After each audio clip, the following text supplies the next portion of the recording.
welcome to Infamous, the audio podcast. This is Brandon, or Mulus on the forum. And this is Parker. Go by Dr. Mantis Toboggan on forums. This is Jeremy. Consta gone / I've lost 6 games in a row, and I'm not proud of it, but I'm telling you all because I was going to drag it fuck out that of you and bullshit playing. from the front. We're not fucking burying the lead. Nobody's going to shame me but me. I've lost 6 games, and I plan on losing 50 for episode 50. So if you're a part of it, congratulations. It's Episode historic. 50. There we go. Jeremy's just getting trains run on him. We got it. Okay. So a couple quick announcements. This is episode 50, which is, if you actually look at it from a technical standpoint, this is 1 year of us doing the podcast. Yay! Because we prepped it for a week before we started, and then we did episode 0, and then this is episode 50. So that's 52 weeks of podcasting. Yay! That's awesome. Congratulations. Woot. Woot. Woot. We did it. Cool. In other news, Parker has 184 remaining probationary episodes. I feel like it should be a round number since we've been 1 year, 50. I feel That's like a good call. Let's just make it. Can we make it an even number? Yeah, 200 it is. Got it. Okay. Yeah. Does that feel better? I thought we could round down. Rounding down sounded 200. fine. But okay. Well, we had rounded down. What would that have been? Like 183? That doesn't make any sense. I don't know. 50. So rounding up was the only way to go. I thought All right. maybe we could do like 50 times 1 year. I don't know. It was an idea. But you go 50 ahead. times 1 year? Hold Yeah. on. What's the math on that? I think it shakes out to be like 50. 50 probation. That is 18,250. Wait, Did you not mean days in a year? Oh shit! I misspoke. What about we did weeks? Because we do 1 episode a week. So 52 times 50, that's 2,600 episodes. We can do that. 2,600. It's a little bit better. I think just I like an 200. additional Let's do 50 is fine. 200. Oh, there we go. How about let's That'd add? be 234. Yeah, I think that I like that more than That's a round not number. a round number, though. But I like that more than a round number. 50 for 50. There we go. Plus 50 for 50. 234 it is. Uh-huh. All right. All right, Parker, do you got something for us? I got news. News.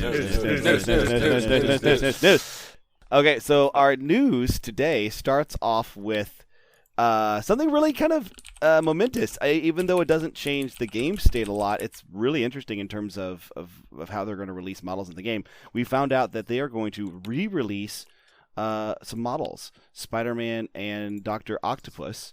The news came right on the heels, or right before, I'd have to check the calendar on this, of when the latest trailer got dropped for the next Spider-Man movie. So I think that's a definite coincidence. If you guys haven't seen the trailer yet, go ahead and watch the trailer, and there's a reason why I think Spider-Man and Dr. Octopus are here. But the new models look great, and they'll actually, for the very first time ever, they're not by themselves. So they're actually part of a diorama piece, and they're calling it a panel, which is a total ripoff of Brandon's idea. Yep. The Brandon actually I have documentation. I recorded all this on my Facebook page. Yep. You did it before it was cool, Brandon. We know Yeah, now. I know. We know it now. Your original one was Venom and Spider-Man, right? You made a Venom and Spider-Man diorama? It's Venom and Spider-Man, yeah. So this is Spider-Man and Doc Ock. So, well, Doc Ock was actually originally going to be in there, and then this jerk-off running our painting competition said the dioramas can only be 6x6. I said, can I do 6x8? Because that way I get to include Doc Ock in the Spider-Man panel. And he said, no. And I was like, you're a terrible human being. And he's like, why? Well, does that make you happier now? Because now you'll actually have a reason to buy the Spider-Man and Yeah, Doc because Ock? I really need 4 Spider-Men to put into panels. Yeah, Okay. That's what I need. So that was actually my question for you, Brandon, because I don't know. I can't see a world where Jeremy buys this. But is there a universe amongst all the multiverses where there's a Brandon Shirley that would buy Spider-Man Dr. Octopus panel just to have this cool diorama? Is there All right, Parker. That's like the second time you ignored the laws of physics so far this podcast already. We all know there's infinite number of universes, and that means there's always going to be one where I buy it. Right, there's one where the fish never crawled out of the ocean and everything's just plants. But my point is, what in in okay, what's the likelihood of our universe drifting somewhere towards that universe? Would you ever buy a Spider-Man and Dr. Octopus again? Are you talking about like dimensional overlap? Yeah. I'm confused. Is there a Are nearby... you asking me if I'm going to buy it? Yes. This is a really weird way to ask that. Yes, I'm going to buy it. Oh, really? I thought Yeah. you... Okay, I thought you... a couple seconds ago, I thought you said because I really need another Spider-Man. No, I'm complaining about the fact that my life is trash. But yeah, I'm going to buy it. Oh my god. Okay. My life wouldn't be trash if I didn't buy all this stupid shit. Okay. Why do you think? Why I are wouldn't you buy excited? It? Why do I What? think... What? Why do you think I wouldn't buy it? Oh, because in general... Oh, I just never thought you would want a set piece for any reason. Like, it doesn't do anything to the game. And why would you... I thought you'd be... Captain Pragmatism. You already painted the model. Why would you want another? You're absolutely Exactly the right. I same. was just wondering if you were right. Yeah. Fucking got him. Yeah. I don't Hold on, fucking I'm want trying it. to pull this up. I originally Yeah. saw it on Twitter.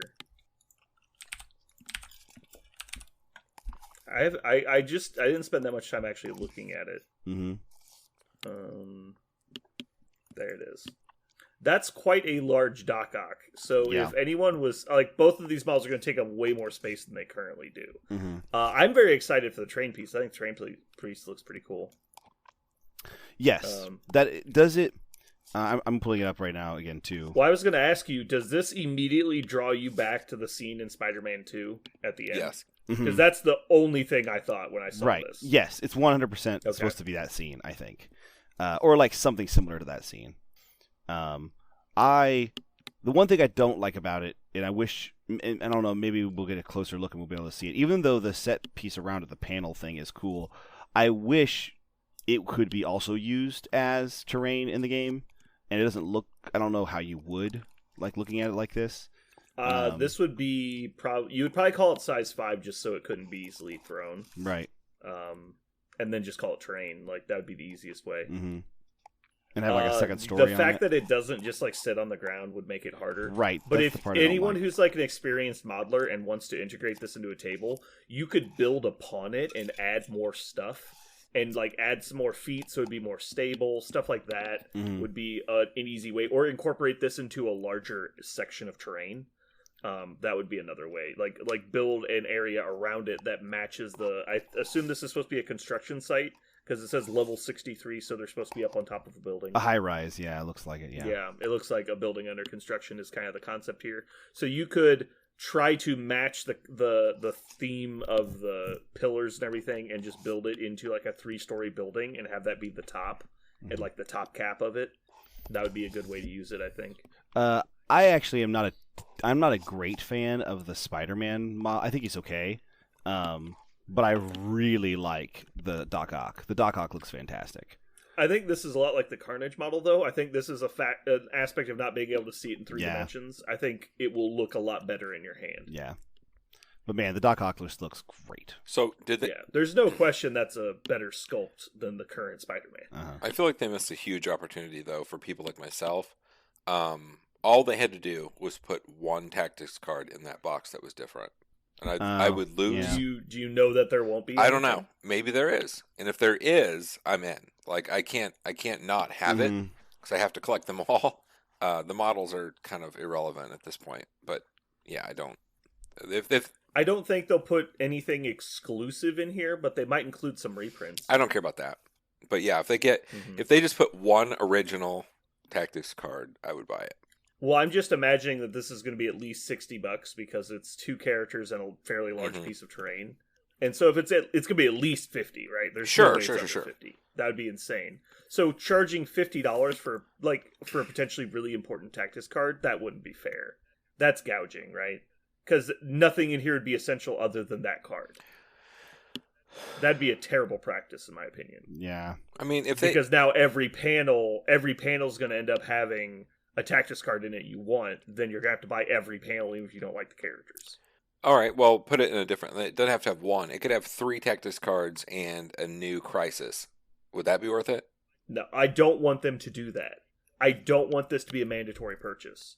if you want to buy this because you think the models are cool, that's the reason to buy this. But there's been other games from Fantasy Flight and other game systems that have been like, hey, look, here's the Imperial Raider. Spend $100 or you can't play your faction. And you're like, but I don't need anything in here but a piece of cardboard. That's correct. Get fucked. I'm like, well, I guess I lose. Like, that's a terrible thing to do to a customer. Yeah. That, no, I get what you're saying. Do you see where I'm coming from?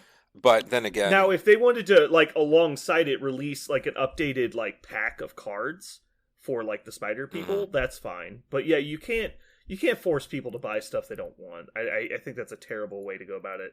For the most part, there's only, I think, 2 box sets. Maybe you could argue 3 that you need to buy for Tactics cards that you weren't buying anyway. Mm-hmm. And it's the All You've Got, which I believe comes with Thanos, and then Medpack and Field Dressing. Because Vision is mostly an irrelevant character, Bucky's not that important. Gamora and Nebula are mostly irrelevant. And Thanos is kind of important, and also All You've Got, I think it's All You've Got comes with him. But he's also not as important as other models, because he's kind of a faction into himself. I'm checking for All You've Got right now. CP10? It's not. Who's CP10? Was that Thor? No. It was Thor. Was it Thor? No, Thor's... I'm pretty sure I had to buy... No, Thor came with a good... Thor's 11. Thor came with a good... It's Spider-Man and Ghost Spider is All You've Got. Oh. If this is correct anyway. That seems weird. I don't remember that. Oh, no, yeah. All Webbed Up and All You've Got both came in 10. Interesting. Huh. Oh, it's just because they came out later. That's why I'm remembering it wasn't in that order. What if... Because it came out after Gamora. That's why I remember that. But it's because that release got delayed. So, Jeremy, what if it came with cool re-art, like redone art? Instead of a cool new Crisis card, what if it was just a re-art of an old Crisis card? Would you still say no? Yeah. Nope. I think if you're going to do reprints, it needs to be aesthetic. You can't release competitive changes to reprints. Because it just invalidates purchases, and that's not cool. Ooh, here's an idea. I don't think they'll do this, because they have to, like, create this way ahead of time whenever they're constructing the boxes. But what if you wanted to change a card, and so you put it in here, and so you could get a new errated, an errated version of it in this, just as a, I'd almost be just like a gift to you, new art and an errata if you wanted to change it to make it playable. Well, they've already said they're going to do like special prints of the original cards, like they're going to have gold foiled character cards and stuff. But yeah, they've already said they don't want to ever change the text on a card unless it's required for game functionality. Like Ultron is a good example. There's a misprint on his card, and they errated that. But go ahead. That's it. Then I was going to say, and this is my only question. They made this. Did they make this just for the people? Okay, I don't know why they made this with core set characters. It's for hobbyists. I know, because the core set has lower quality models because it has to be mass produced at a more efficient price point. Right. Because I don't know if a lot of people know this, but they're basically selling these kits at cost, right? Like, do the math on the stuff involved. Like, this should be a $300 box set. The core set is $100. Like, between getting the dice made, like, dice aren't cheap. You have to get them made in absolute ridiculous quantities to make them cheap. You have to print the rule book, which isn't expensive. The tokens, the maneuver tools, the measuring tools, the 10 models, the bases, the set of terrain, which is like $50 in value. Like, all this stuff adds up. So there's a limit to what they can do. Also, they weren't that good at making the models like individually. Like their sculptors weren't that good at taking advantage of the infrastructure in place to make these models exist.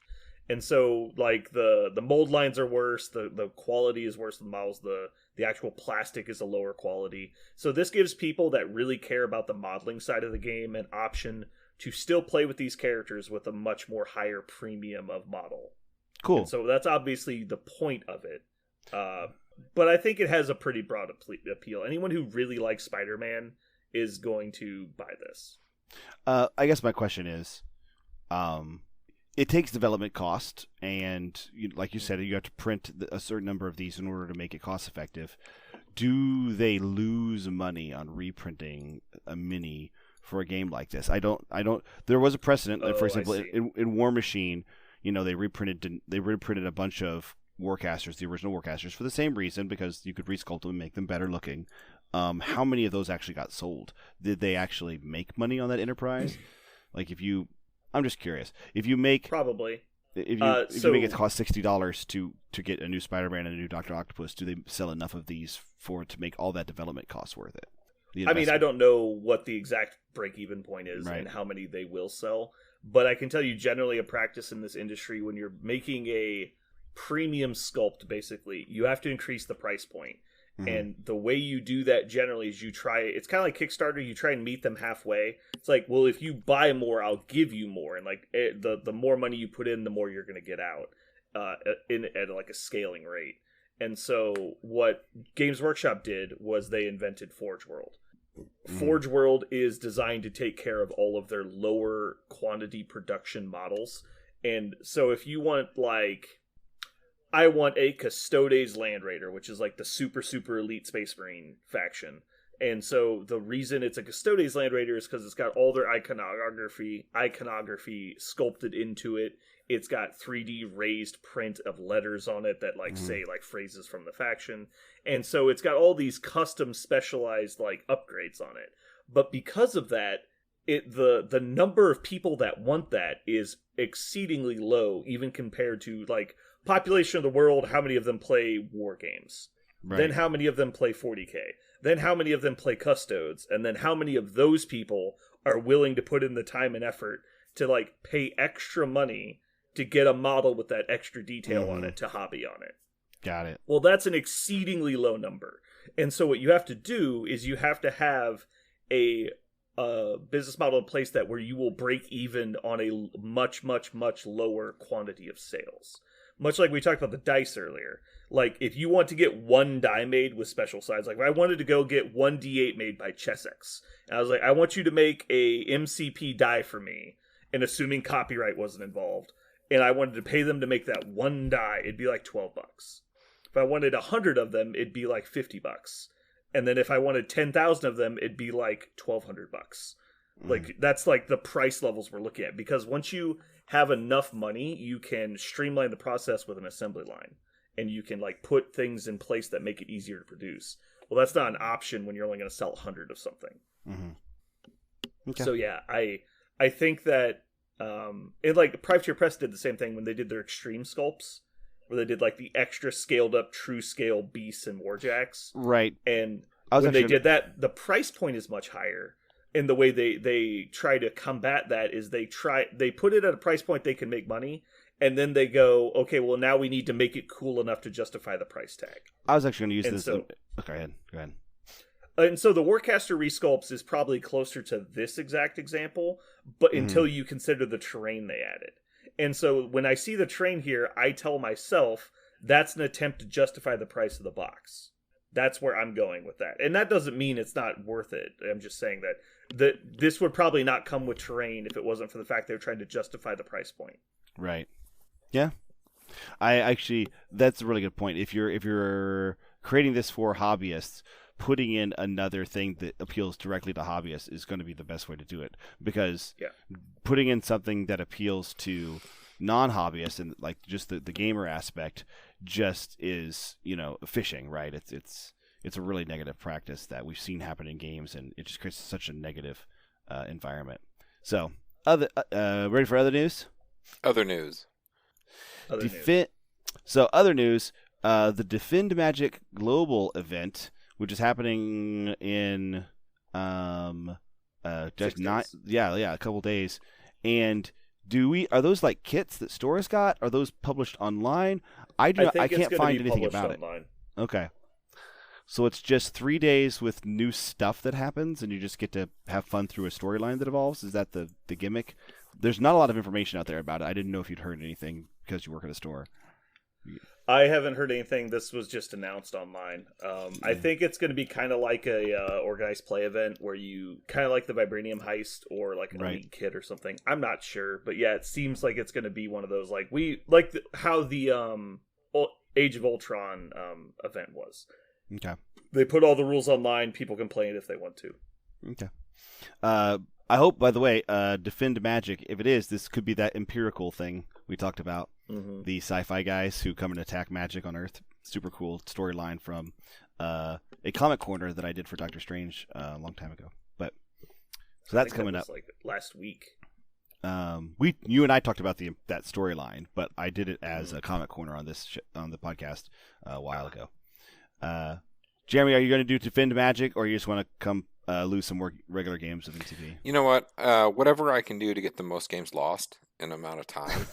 It sounds like that we'll have to read some rules. That probably is going to take some time. So I'd rather just knock them out. You know what I mean? 1, 2, 3, just some more losses. Mm-hmm. Sounds like a good strat. Finally, for news, we have Clea, Doctor Strange's Dark Dimension love interest, the non-Dormammu version of the Dark Dimension. Clea is got very interesting stats. She's got she's typical and at the same time different, which is exactly like their theme, I think, in this faction. Clea is a 3-point character. She's got 5 health on both sides. She is size 2 and movement medium on both sides. Both sides have the same defense stats of 2 physical, 3 energy, and 4 mystic. She has her first attack is a mystic attack called the Demon Claws of Danak. It's a range 3, 4 dice attack. After this attack is resolved, this character only gains 1 power, and it has a wild bleed. Her second attack is a mystic, Icy Tendrils of Ichthalon. Range 4, 6 dice, costs 3 power. On 1 wild, it slows, special condition. On a wild and a hit, it stuns, special condition. And on a crit, wild, hit, and defend result, block, you get stagger also. So you could slow, well, you have to. If you get the full Megillah, you get slow, stun, and stagger. Right? Is that correct? Yes. That's how it works? Yeah. Yes. So if you get, that is how the game works. Yeah. You get to count the same wild twice for effects is what I'm asking. That's been the case the whole time. Yeah. So Yahtzee. Yeah. So she's not gaining a lot of power very quickly, but she does have the ability to get power. She has called the Descendant of the Faltine, which is an action that is basically, I think it's identical to the Red Skull's action. It is identical to Red Skull's action. Yes. So instead of getting power from the Cosmic Cube, she gets it from being a descendant of the ancient super race of mystics. The character gains 3 power immediately. She rolls 5 dice. For each skull rolled, she suffers a damage. She also has Ushtur's Mighty Hand, which is 3 cost. Choose an interactive terrain feature or an enemy character, both of size 2 or less within range 3, and throw it short. So she has a throw that she can do automatically if she's willing to spend an action on Descendant of the Faltine. And finally, she has Vapors of Dormammu, which is a 3 cost power also. Choose this character or another allied character within 3 and place it within 2 of its current position. A character replaced by the superpower only once per turn. Is Red Skull's within 3 or is it? Red Skull's is within 4, place 2. Yeah, so I'm seeing if it's the same as Dormammu's ability. But Dormammu's is place self within 2, cost 3. Okay. So it's placed within 2, within range 3 she can target, and it has to be this character or another allied. So it's not like Strange where you can target enemies as well. And she's immune to incinerate, just like Dormammu. And her backside is identical for all the powers. So her placement is better than Dormammu's.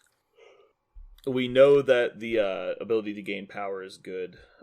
She just seems like a 3-point Red Skull, really. That's actually what I thought. The first thing I thought was, so they reprinted Red Skull on 3-point module. Yeah. Okay. Seems good.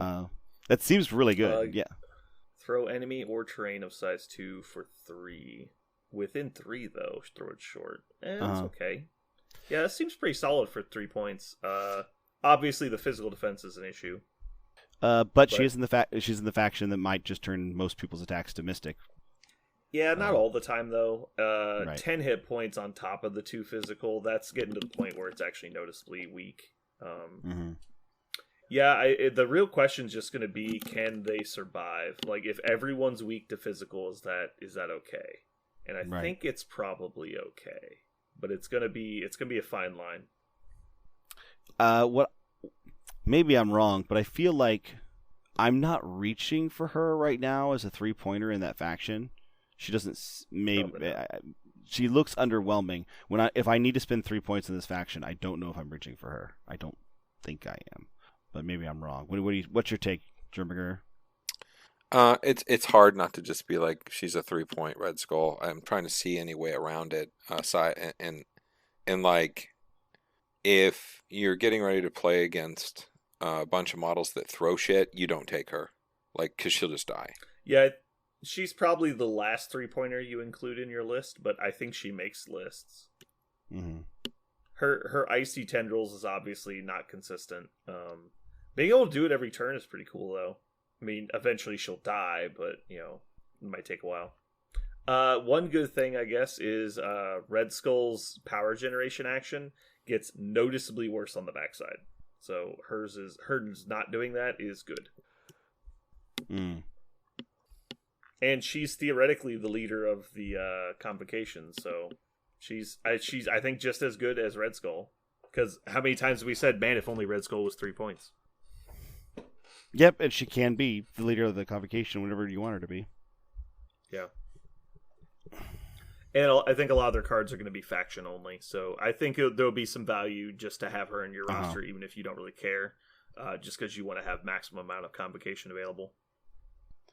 As an aside, I only have one comic that even includes Clea. She's not. I don't have a lot of Doctor Strange stuff, but this art, like this character concept, I think she looks really cool. I really like what I really dig. Does she normally look What's like that? this? Yeah, the white hair and the blue eyes or something I've seen. Like that's like every incarnation of her that I have, she's like that. But I've never seen her with like a Dark Dimension outfit on. I just think it's a cool outfit. I don't know why. It's interesting that her model has a cape and her card art does not. I noticed that. Huh? Yeah, it's. I guess her tunic is about the same. Well, maybe it's just kind of hidden behind her. Maybe it's just being blown directly backwards. Because it's got the stuff coming over her shoulders, like almost like she has a cape. Yeah, but look on the. I wonder if they just forgot to draw the cape. Yeah, but on her damage side, she's like moving forward, like with her feet, like kind of feet outstretched, and clearly it would have to be very awkward for her to not have it. Yeah, she should have a cape. Yeah, she would have. I wonder rolled if they that shit actually up tight. just forgot to draw it. But yeah, are you gonna paint the circles on her pants? I think it's. I will try. I don't think I can, but I will try. Oh, it's gonna. You're gonna make that look like shit. Oh, it's gonna be super duper bad. All right. Any final impressions on Clea, or is it Miss Clea? Does she go by Miss Clea? Oh, I think that's the only thing she'll go by. I think that's. Oh man, there's gonna be so many like terrible slang words for this faction. Yeah. Oh boy. All right, what's next? That's actually all the news. The mini extravaganza is happening this week, so apparently we might have ridiculous amounts of news on our next cast. Oh, there will be. Last time there was a huge amount. They said the first stream they're doing, they're going to talk about how Hulkbuster works, and so we'll know the answer to our burning question about that. Well, even though it seems that's pretty all. obvious. That's all I want. That will be the all I want. When does that happen? If it's anything other than the little guy is the Daze side and he comes out of the big guy, I'm going to be very confused because it seems pretty obvious. Yeah, but we'll probably get some stat spoilers and some Tactus card spoilers, and there'll be a lot of other stuff outside of just Hulkbusters. So I just want to know the time of day so that I can make sure all of my things. I want my schedule cleared. I want it out. I want this to be. I want Hulkbuster to be the only thing. You can just watch it. But I want. They usually do their streams at like 2 p.m. Pop quiz, folks. Okay. Pop quiz, guys. Yeah. You give everybody that, and you go to the other room and watch your videos. Very responsible. Responsible teacher stuff. Yeah, we're gonna watch a video. Why is this video about people talking about minis? Shut up, kid. Today we're taking a lesson on Iron Man. Who likes Iron Man? Cool. There's this stream going on right now. Rhode Island is neither a road nor an island. Discuss. I'll be back. All right. So that's going to wrap up our news segment today. And in honor of episode 50, we have a special segment today that we don't do very often. The Daily Bugle. Today we're going to answer some fan questions, and also we've thrown in some questions here that we've been wanting to talk about on the podcast for a bit. So what order should we do this in? Do you guys have a preference? Do you want to do our questions first? Do you want to save ours for last? We can do Parker's questions last. That way, when we run out of time, we can just cut his questions for time. That's my personal preference. I do have a lot of probations. I probably should go last. Yeah. Every demerit you have is -1 question. I think let's start with the fans first, because they're tuning right. in. Let's do that first. Okay, so our first question comes from David Scarborough. His question is, who is the worst character in the game? Man, just opening up swinging right here. Yeah. Big, I don't think we've been overly quiet about this. I'm pretty sure we're in the consensus of it's Ebony Maw. It's so Ebony Maw, it's not even close. Can we just say, if Ebony Maw didn't exist, who is the second worst? Okay. Because I don't want to do that. Hold on. There's other questions in here that have very similar wording to this that are slightly different. Okay. And so I do want to keep this specifically to the letter of the question. Okay. But I am open to differing opinions. If anyone doesn't think it's Ebony Maw. I will actually say this. I feel like Ebony Maw is to MCP as Pluto is to the solar system. Like, the fact that he was ever even a character in the game was a mistake, and we should all go back and reconsider, like, as players, if Ebony Maw ever actually existed in the game. I don't think he ever did. He's so far behind the curve. Mm-hmm. He's so obviously not a character in this game that can be played. That's how bad he is. He's on a different plane of existence. He is a sub-character. So in my opinion, it's not specifically that he is bad at everything he does. Because there are functions in his kit that are useful. It's the combination of things that just make him come up short. And it's a frustrating thing to try and make work because he actively fails at what he's trying to do. Now, what he does is good. He just doesn't do it, right? Yeah. That's what I mean by, like, he's not a character in this game. Like, all the other characters in this game, even the characters that are poorer, they do accomplish. Because like of, like, even the way... Hulk. Yes. Yeah. Hulk does Hulk stuff. He's just not good. Yeah. Right. As where Ebony Maw does Ebony Maw things, but he doesn't do Ebony Maw things. That's right. The problem. You read the card and you go, oh, he must be able to do those things. You put him on the table and you realize, oh, he doesn't do these things. He actually doesn't. And so you look for what he does and you're like, oh, man, he doesn't do anything. What does he do? And you're like, oh, nothing, I guess. So how weird. I think it was just Ebony Maw was, like we've said many times, Ebony Maw existed in the game so that Magneto could also, like, come after him. Like, and now we understand. Jeremy, do you have anything to add? The only thing I would add is I'm going to give credit to the card Shush, because I think that's why he's not as strong as he could have been. I think they thought that card was going to be the ender of all worlds, perhaps, and they had to tone him down a little bit just so that card could exist. Because it's a really cool card, and they did it correctly with Scarlet Witch, so that's fine. I'm just giving a little credit. Strong disagree. Whatevs. I see your point. Whatevs. I think they were worried about having character generate 3 power a turn. Or if, like what we talked about in our last podcast, or was it last time? I think it was the time before that now. That was last one. That was last one. Was it? When we talked about characters that gained extra powers, actually an attempt to nerf them. I think it was just that they were afraid to make a character that did all those things, and so they took every possible chance to nerf him in other ways to make sure he wasn't too good. But yeah, I think that they tried, they made it something that might be amazing, and they were so worried it was going to break the game that they just sandbagged it to shit, and so now it's worthless, unfortunately. And now that we see characters like, Magneto and Doctor Strange come out with similar types of effects, that's like, okay, well, this is what he was supposed to be like. Like Scarlet Witch and Magneto are almost like a shot-for-shot remake of Ebony Maw. Anyway, moving on to our next question comes from Dan Keith. Why does Jeremy Constance hate everyone on the forums? So directly from the loser's mouth, Jeremy, why do you hate everyone on the forums? I just don't have any room for any new friends. I'm pretty fucking busy most of the time, so Is it because they don't have 4 names like you? Is that why? I haven't thought about it that or much. Are you so intimidated by the fact they were able to choose just one name to go by on the forums? Man, now that you bring it up, I am getting a bit emotional right now. Maybe that's it as well. Yeah, that's it too. I like your answer. Okay. Final answer, Brandon. All right. So John Indelicate, I like saying his name like that. John Indelicate 2 Dos.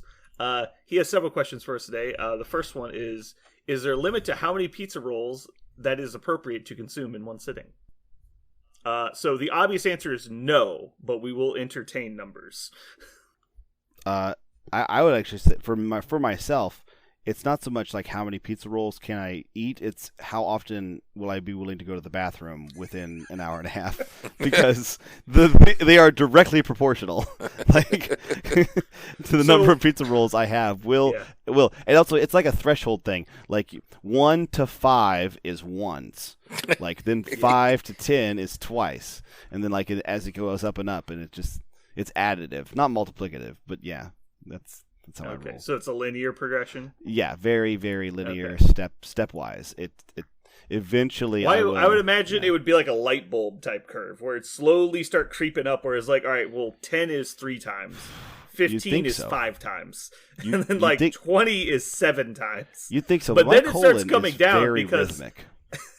Because once you start getting to the end of the curve, it's like, all right, I ate 100 pizza rolls. Well, it's just that you can only go to the bathroom so many times, because once you get to like 13 bathroom trips, you're just still in the bathroom. And so there's another problem. It starts condensing back down into smaller trip numbers because you haven't left yet. If you're getting up to 100 pizza rolls, at that point, I've had to pace myself for so long in order to eat that many. The snake's starting to eat its own tail, because I will have started shitting at that point.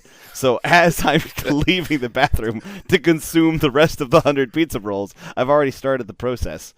So like that Asian guy that's eating those hot dogs, except they're just coming out the other end at the same. He's just pushing them through the system. It's just like one long fucking pipe, and it's just hot dogs coming out the end. Basically my digestive system turns into an earthworm's, and it just pushes directly through. Yeah. Oh my god. Okay. All right. So my answer is the most I think I've ever eaten and not felt shame is 40. But I don't know if it counts as one sitting, because I had to get the oven I have only makes 20, because it's a little toaster oven. And so I made 20, I ate them, and I got up, I made 20 more, and I ate those. And so the answer is either 40 or 20. I don't know if he counts me having to get up to make the next set of 20 2 sittings. But all I did was make the pizza rolls and then eat them, so I think that would count. It's possible. All right, moving on. Next question from John is, how many moves ahead are you thinking in the game? Are you thinking just about your next activation, your next round, or until the end of the game? How deep do you get into the tank, Jeremy? Oh man, I would love to be the kind of person that can think a turn or two ahead, and I would love to. You really need to do that to be good at the game, and unfortunately, I'm not that great because I don't do that. I'm usually stuck on the next move I'm trying to make. So really, I'm just kind of in the moment doing the thing that I'm doing, and thinking, well, next turn I'll be able to fix this, I hope. But that's where I'm usually at. I just play the game that's in front of me right then and there. Parker? I always have, or I try to have, a really clear idea of the second turn. So like my first and the only reason why is since the first turn is generally non-interactive. Generally, you can interact in the first turn in this game. But since this game, like a lot of minis games, there's not a lot of interaction in the first turn. When I put my models down on the board, I'm planning on where they're going to be at the start of turn 2. And hopefully who they'll be engaging. So throughout the deployment and turn 1, I am looking for the best matchup for my models. I'm looking for where am I going to be able to sit on scenario and have a favorable outcome, as the game moves forward. Where am I going to need a couple power to throw, or a couple power to interact, or a couple power to launch a proactive tactics card. All that stuff I'm planning on turn 1 and 2. But past turn 1 and 2, it's usually like play by play, second by second as the game state's evolving. And every once in a while, somebody throws me a curve, and my turn 1 and 2 ideas go out the window. Like just last night, Jeremy just like sent his Captain America like clear across the board into my deployment zone, and I was like, okay, well, everything I had planned for this first turn is now changed on this half of the board because now Captain America is right here. So that happens, but most of the time I have my first 2 turns planned out as I'm deploying, and that's a plan I have. I'm looking forward to that interaction and trying to make that happen. Okay. For me, I think it kind of depends on what I'm playing. I feel like I'm a very instinctual player. I find myself in the position a lot of times because I'm usually teaching people how to play the game. I'm trying to help people to get better because I'm almost always there at game night, and a lot of the time I'm the one giving the demos. Unless Jeremy's there, then I pawn them off on Jeremy. Jesus Christ. But when I am trying to think about the game, it depends on what faction I'm playing. If I'm playing like Web Warriors or Black Order and I'm playing a very, very heavy board control affiliation, I will sometimes think a little bit ahead. But honestly, most of the time, I just have a feeling about what I'm supposed to do. And I think it's because of just how many games I've played over the last like 10 years. And not just of this game, but like War Machine and other games as well. But I just have a feeling. It's like, so I feel very frustrated. And I know it's ironic because I make other people feel frustrated because I'll be trying to help someone like Jason. And he's like, okay, well, what do I do in this situation? I was like, I know it depends. He's like, what do you mean it depends? Like, well, I don't know why, but in this exact situation, you should activate this character. And then he's like, but why? I was like, I don't know. It's just, I look at the board and I can tell you they need to go, but I don't know why. It's just, I have a feeling about it. And it's like when you've looked at enough like traffic signs, like you don't really pay attention to them, but you just absorb the information. And then you're like, you look at a sign that's wrong, like it doesn't fit, it's out of place. And you're like, that's not right. And it kind of like draws your attention to it. That's the feeling I have when I watch people activate their models in the wrong order. And I'm like, I have to stop and really analyze the situation before I know why it was wrong. But when they activate them, we go, he's messing up. Like, and then I have to stop and think about why. And it's, I don't know if it's just that I've seen like the order of things play out. And sometimes I'm wrong. Like, I'm not always right. But I don't really put that much thought into what I'm doing most of the time. The most I usually do is I'll look at a flank on a table and I'll be like, okay, well, I'm playing Web Warriors versus like, I don't know, X-Force, we'll just say as an example. And let's say I have like Venom on this side versus like 2 of his characters. And so I'll know based on the situation that I need to save Venom for last because the only way I end up taking his point is Venom activates last. And so that's like an obvious, easy thing you can do. And so then I'll kind of just like line up all these blocks. Like, all right, well, I know he needs to go absolutely last for the turn. So now I need to come up with a way to convince my opponent to activate those models. And so then I'll try and come up with a plan to make them do that. But if for the most part, I'm just kind of winging it when I'm activating my guys. I actually think that's really interesting that you both are not too far off where I'm at. 'Cause I feel stupid not being able to think 2-3 turns ahead. Because I mean, War Machine used to feel that way. I'm like, okay, I know what's going to happen in 3 turns. I know where I'm going to be. Yeah. Crisis isn't like that at all. Like I find myself model to model going, okay, this is better or worse. Right now, I need to take care of this without worrying about 2 turns from now. Yeah. I definitely had a better instinctual feel about War Machine than I do with Marvel Crisis Protocol because I could look at a table and go, oh, you put your pikeman here 1 inch too far forward. And it just like looking at the table, I was like, yeah, you're too close to this unit. And just because the way my brain would work is I'd look at like a unit of long gunners on the other side of the table and go, okay, well, I know that they threat 14 inches while being able to actually threaten these models.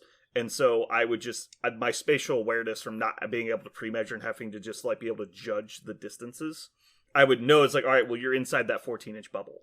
And so I would see that, and like an alarm would go off in my head that there's a unit standing within 14 of these long gunners. I'm like, oh, you can't be there. That's wrong. And so like I could justify it in my head a lot better.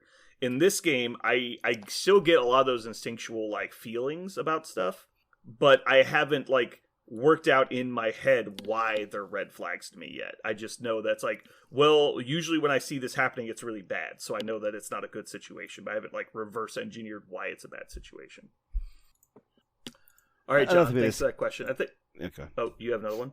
Go ahead. No, the only thing I was going to add to it is the fact that this game is 8-sided dice also like swings situations very quickly. Whereas in War Machine, I could look at a model and go, okay, this thing is 10 inches away, it's dead. In this game, I go, okay, that thing's range 3. Who knows? Maybe I'll do 2 damage. Yeah. Like I don't. So I have to be able to respond to situations as they come at me a lot more often. Yeah, I definitely feel that, because the attrition side of this game is basically a crapshoot, and so that's when I get the most frustrated about the game. It's just like, well, you know, I had this like impression in my head that this was going to be enough investment to get rid of whatever the problem is, and then you go in and basically do nothing. You're like, so it's like an insult to your own intelligence. Like, did I horribly misjudge the situation, or did I fail to execute? Nope. It's like, nope, you just rolled bad. And I was like, and I haven't been able to accept that fully yet. I'm getting closer. I don't think it sets me off nearly as much when we first started.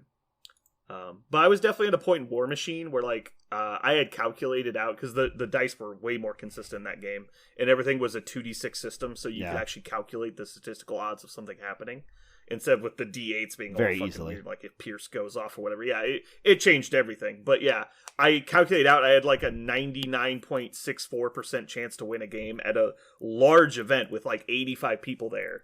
And like literally I just rolled that 0.46% or whatever it was and lost the game. I was like, oh. But and then I just spent the next 10 minutes writing down the math. I was like, yep, I feel like my decision was correct. I just lost. It's fine. But I can't logic it away in this game like I could in that. All right, we've spent a lot of time on this question. Thank you, John. That was a good question. John's next question. What's the appropriate amount of reminding your opponent of their rules or warning of gotcha type moments in the game? I'm going to disagree with a lot of people on this. Not necessarily you guys, but a lot of people. So why don't you start then? Jeremy, what do you think? Yeah. Oh, no, I think you should. I think you should start. Like over the top with the hammer.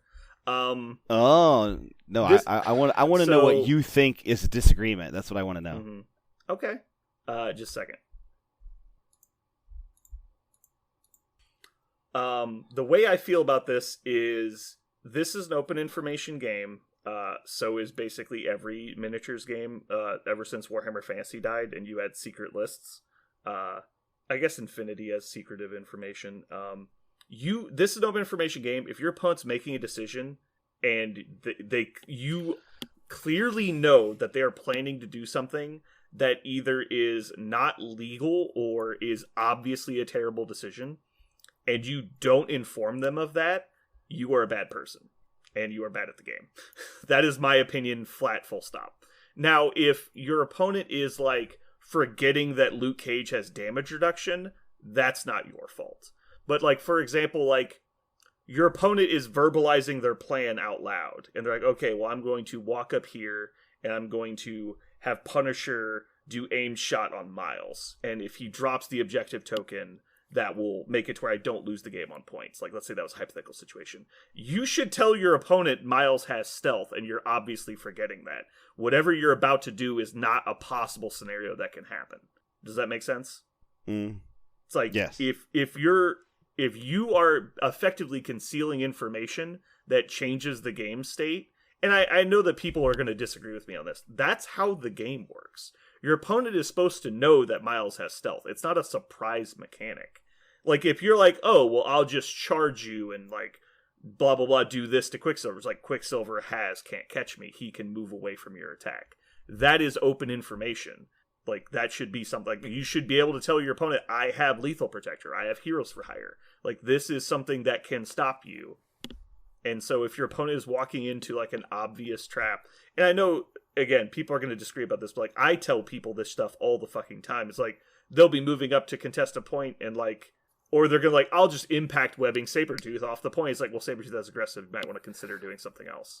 Like, that's, if you're playing the game and your goal to win is that my opponent doesn't know how the game works, you're not helping yourself, you're not helping your opponent, and you're just going to make people frustrated.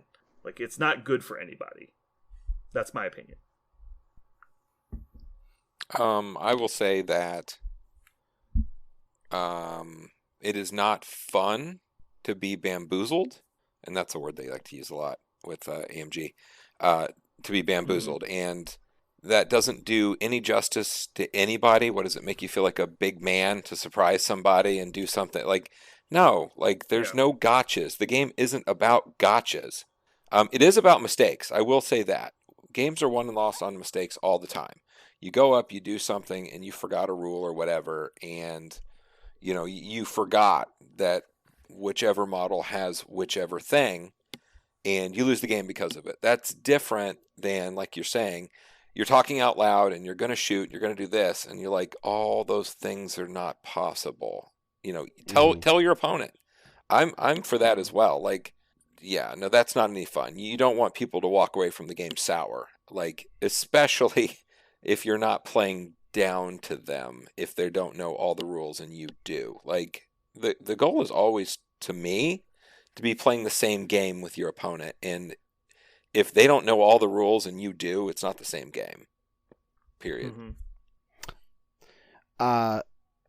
I think there is such thing as skill in the game, and one of the skills in this game, because you don't have to worry about measuring distance. One of the skills in this game is remembering reactions, like remembering which characters have reactions and which characters don't.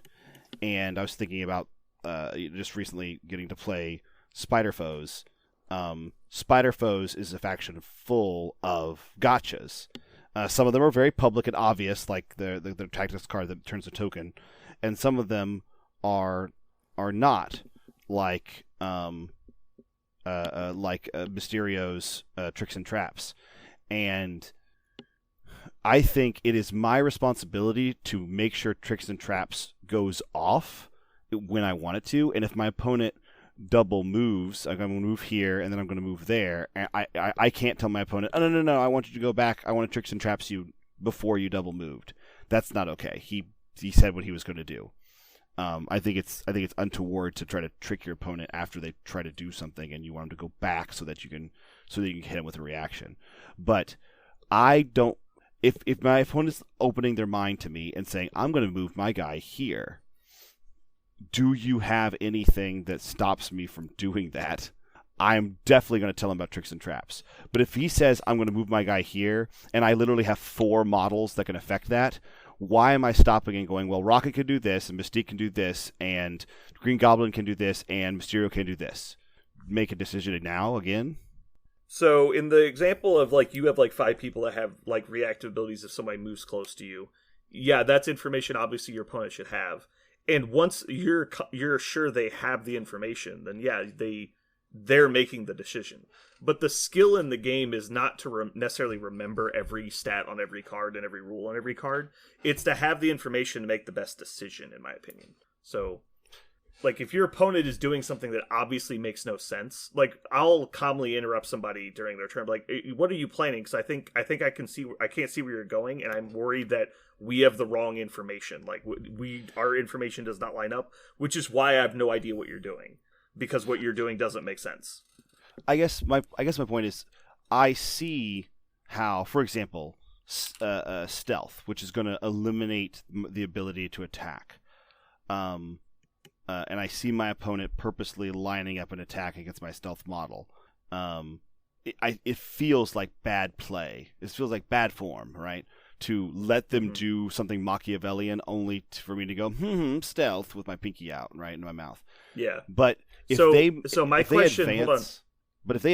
next to Mysterio, every single time any character is getting ready to advance within a position that could bring it within range 3 of Mysterio, I think it would be it would slow the game down unnecessarily and create a negative play experience if I constantly reminded them of every single possible interaction they could have with them moving towards Mysterio. Right. No, I'm not saying every time they attempt to move towards Mysterio, you stop them and tell them that you have the ability. I'm saying like the first couple times and maybe once a round, maybe even less than that, you should make sure they have the information. Like when you first, like if you have a lot of gotchas, obviously that's something you should bring up at the start of the game. It's like, hey, just so you know, my faction has a lot of reactionary abilities that punish you, and so you need to be aware, like, these are the types of effects I have. Would you like to read any of my cards, or is there any questions you have? Then you start the game and like, okay, well, your movie's like, just heads up, I have tricks and traps, and they move in, they take the damage or whatever, and then we move on. Once they know that and it's happened, I wouldn't go out of my way to remind them unless they're doing something that's very odd and is obvious they had forgotten it. But like the example of, well, I would obviously tell someone trying to shoot Miles at range 5 that he has stealth, right? Like there's no question. We all think that's obvious good information that my opponent needs to have. Because they would never make this decision if they knew what rules my model had. So they're obviously making the decision not having the open information. Now, if this, I would say the same situation, if you're targeting Cyclops or Hawkeye with an attack outside of range 3, same situation. If my opponent has like 1 hit point and declares an attack against Hawkeye, hey, are you sure you want to do that? I can shoot you first. And he goes, oh, I had no idea you could do that. Well, okay, well, obviously you're not going to do it because that makes no sense. Like, there's no skill in that decision. It's a, I forgot and did not know. So clearly you would never do this. I guess my only point was I feel I 100% do like when I put Ghost Rider on the field, who I love to put on the field, when I put Ghost Rider down, I tell my opponent, just so you know, Ghost Rider is going to be able to do a lot of things during your turn. So here are the things that Ghost Rider could do during your turn, and just be ready because whenever you do something in your turn, Ghost Rider is going to try to interact with that when you attack his friends.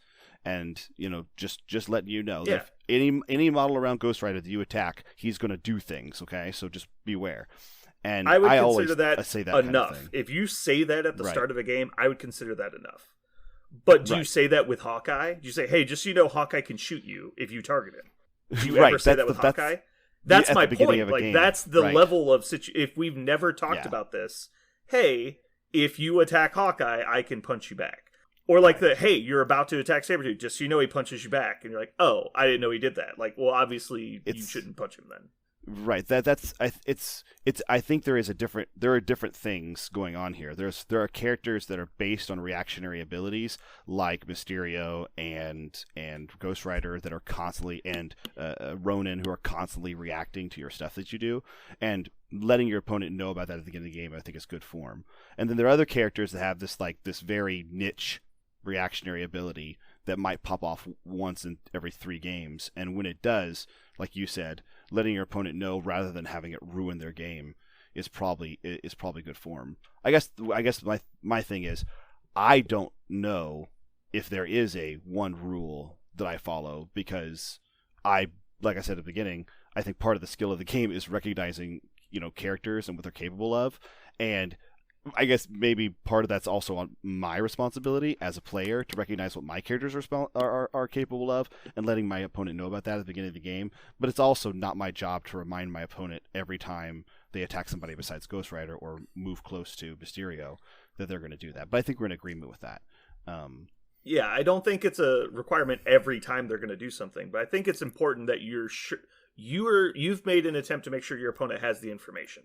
And once they have the information, like, yeah, you don't need to remind them every time they activate anyone around Mysterio.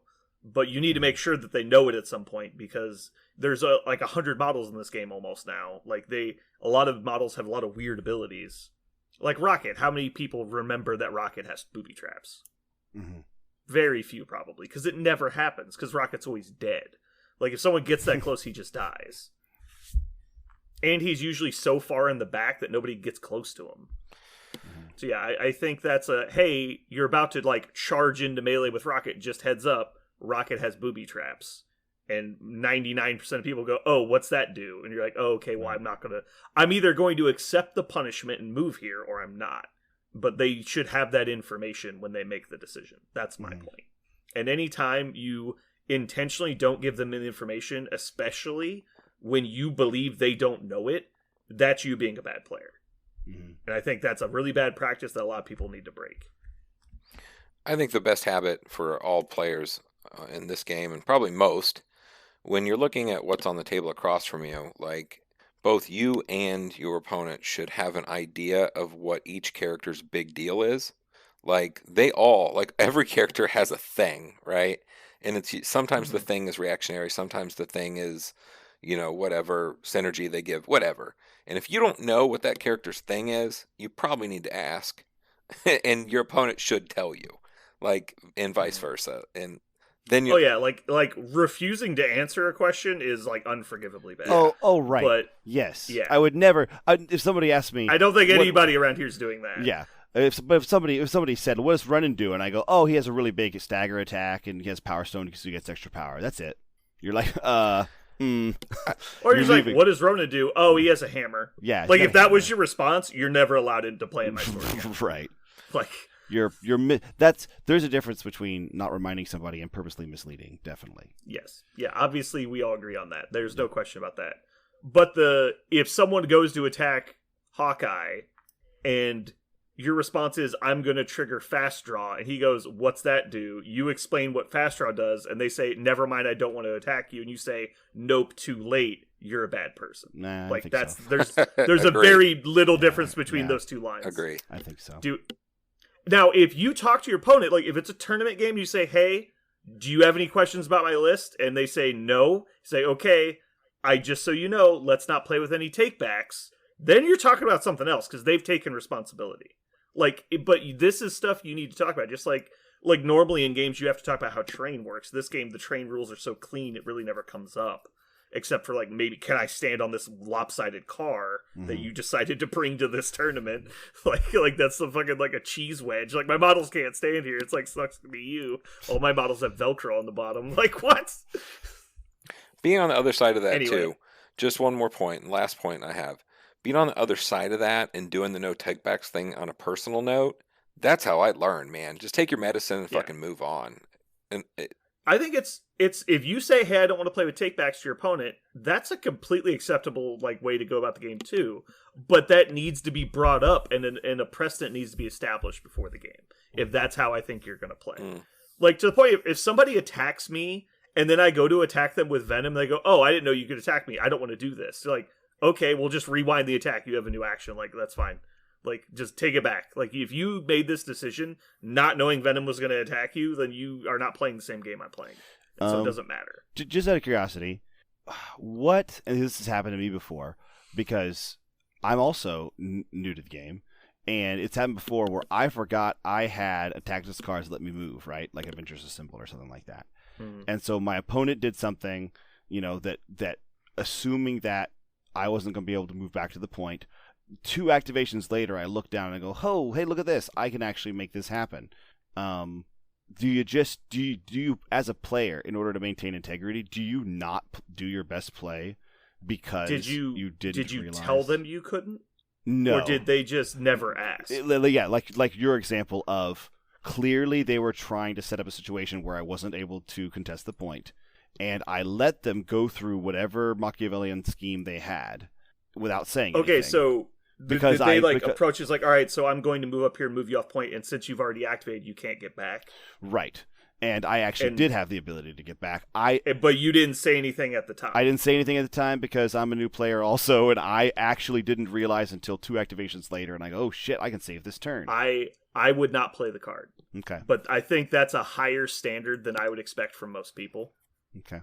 I'll give you. I think if you said I'm going to play the card because I forgot, and I'm sorry I didn't mention it, but you never actually point blank asked me, I think you're getting into muddy waters there, which is why I wouldn't play the card.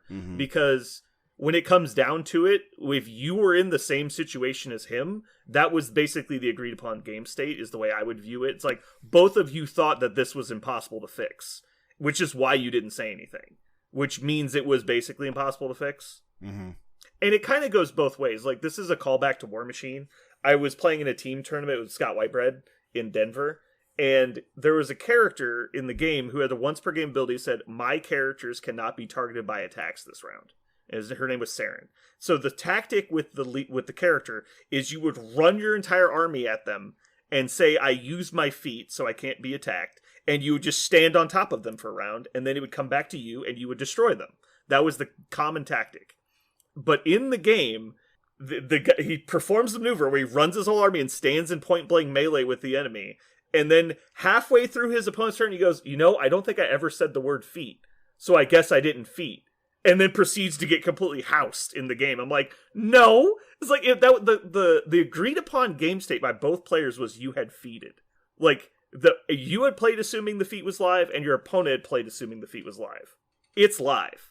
Like it happened, or else that's not the game state, right? So I would say in the same way, going the other direction, you have used this ability, and saying that I forgot to is not relevant because we've been playing assuming you did.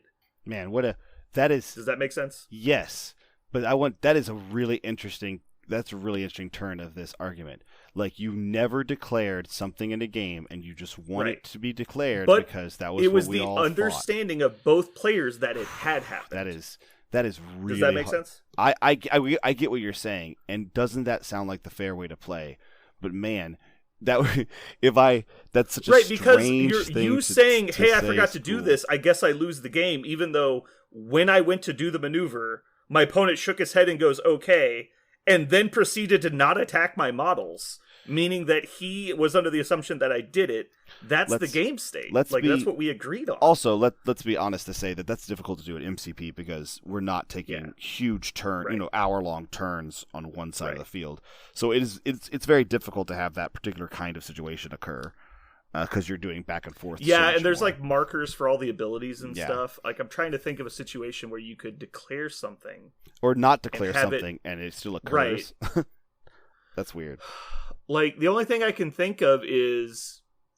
I got one. What if Carol Danvers had 5 power on her? You took the 5 power off her card, but never said binary form, right? Right, but you've paid the cost, so placing the token is a formality. Right? Okay, so maybe. And that's what I'm trying to think of. Like, the only thing I can think of is like, what if I said I'm going to play Inspiring Monologue, and you forgot to take the power off and flip the card over, and later on during the turn your opponent hadn't been attacking you, but you had said I'm playing Inspiring Monologue? Like, is it played or is it not played? Mm-hmm. Like, well, you declared it and your opponent had been playing like you had, so you need to pay the power and flip the card over. Like, it's been played. And that's the closest thing I can think of, but because there's always markers for stuff in this game, almost like they came from this exact situation. Yeah, like everybody who designed the game said, we don't want situations where things aren't known. Yeah. Yeah, I'm trying to think of a situation where you can declare something, but it doesn't have a physical representation in the game, or something that is easily forgotten. Right. Like the only thing I can think of is like you had an effect that let you shake like a negative ability and you forgot to actually take the token off.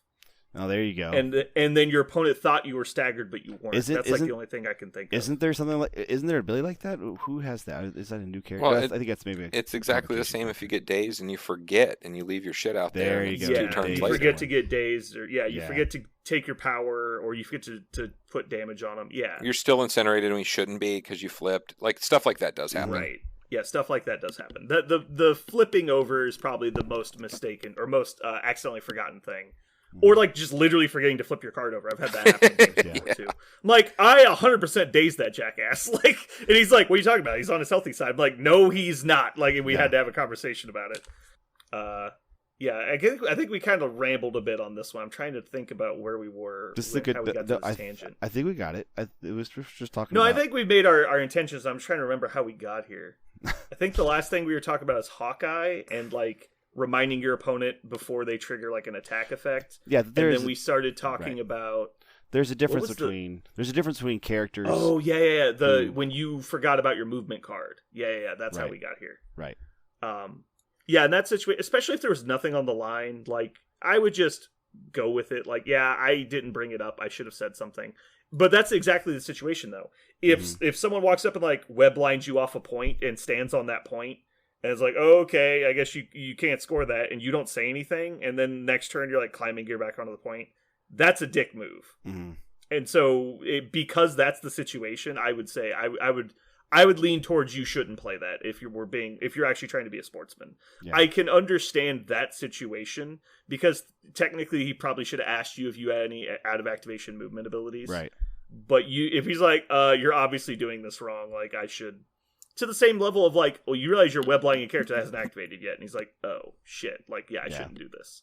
Like, yeah. So along that line, if your opponent's obviously making decisions based off bad information, you should make every effort to inform them of the information they're missing, and obviously never lie about stuff.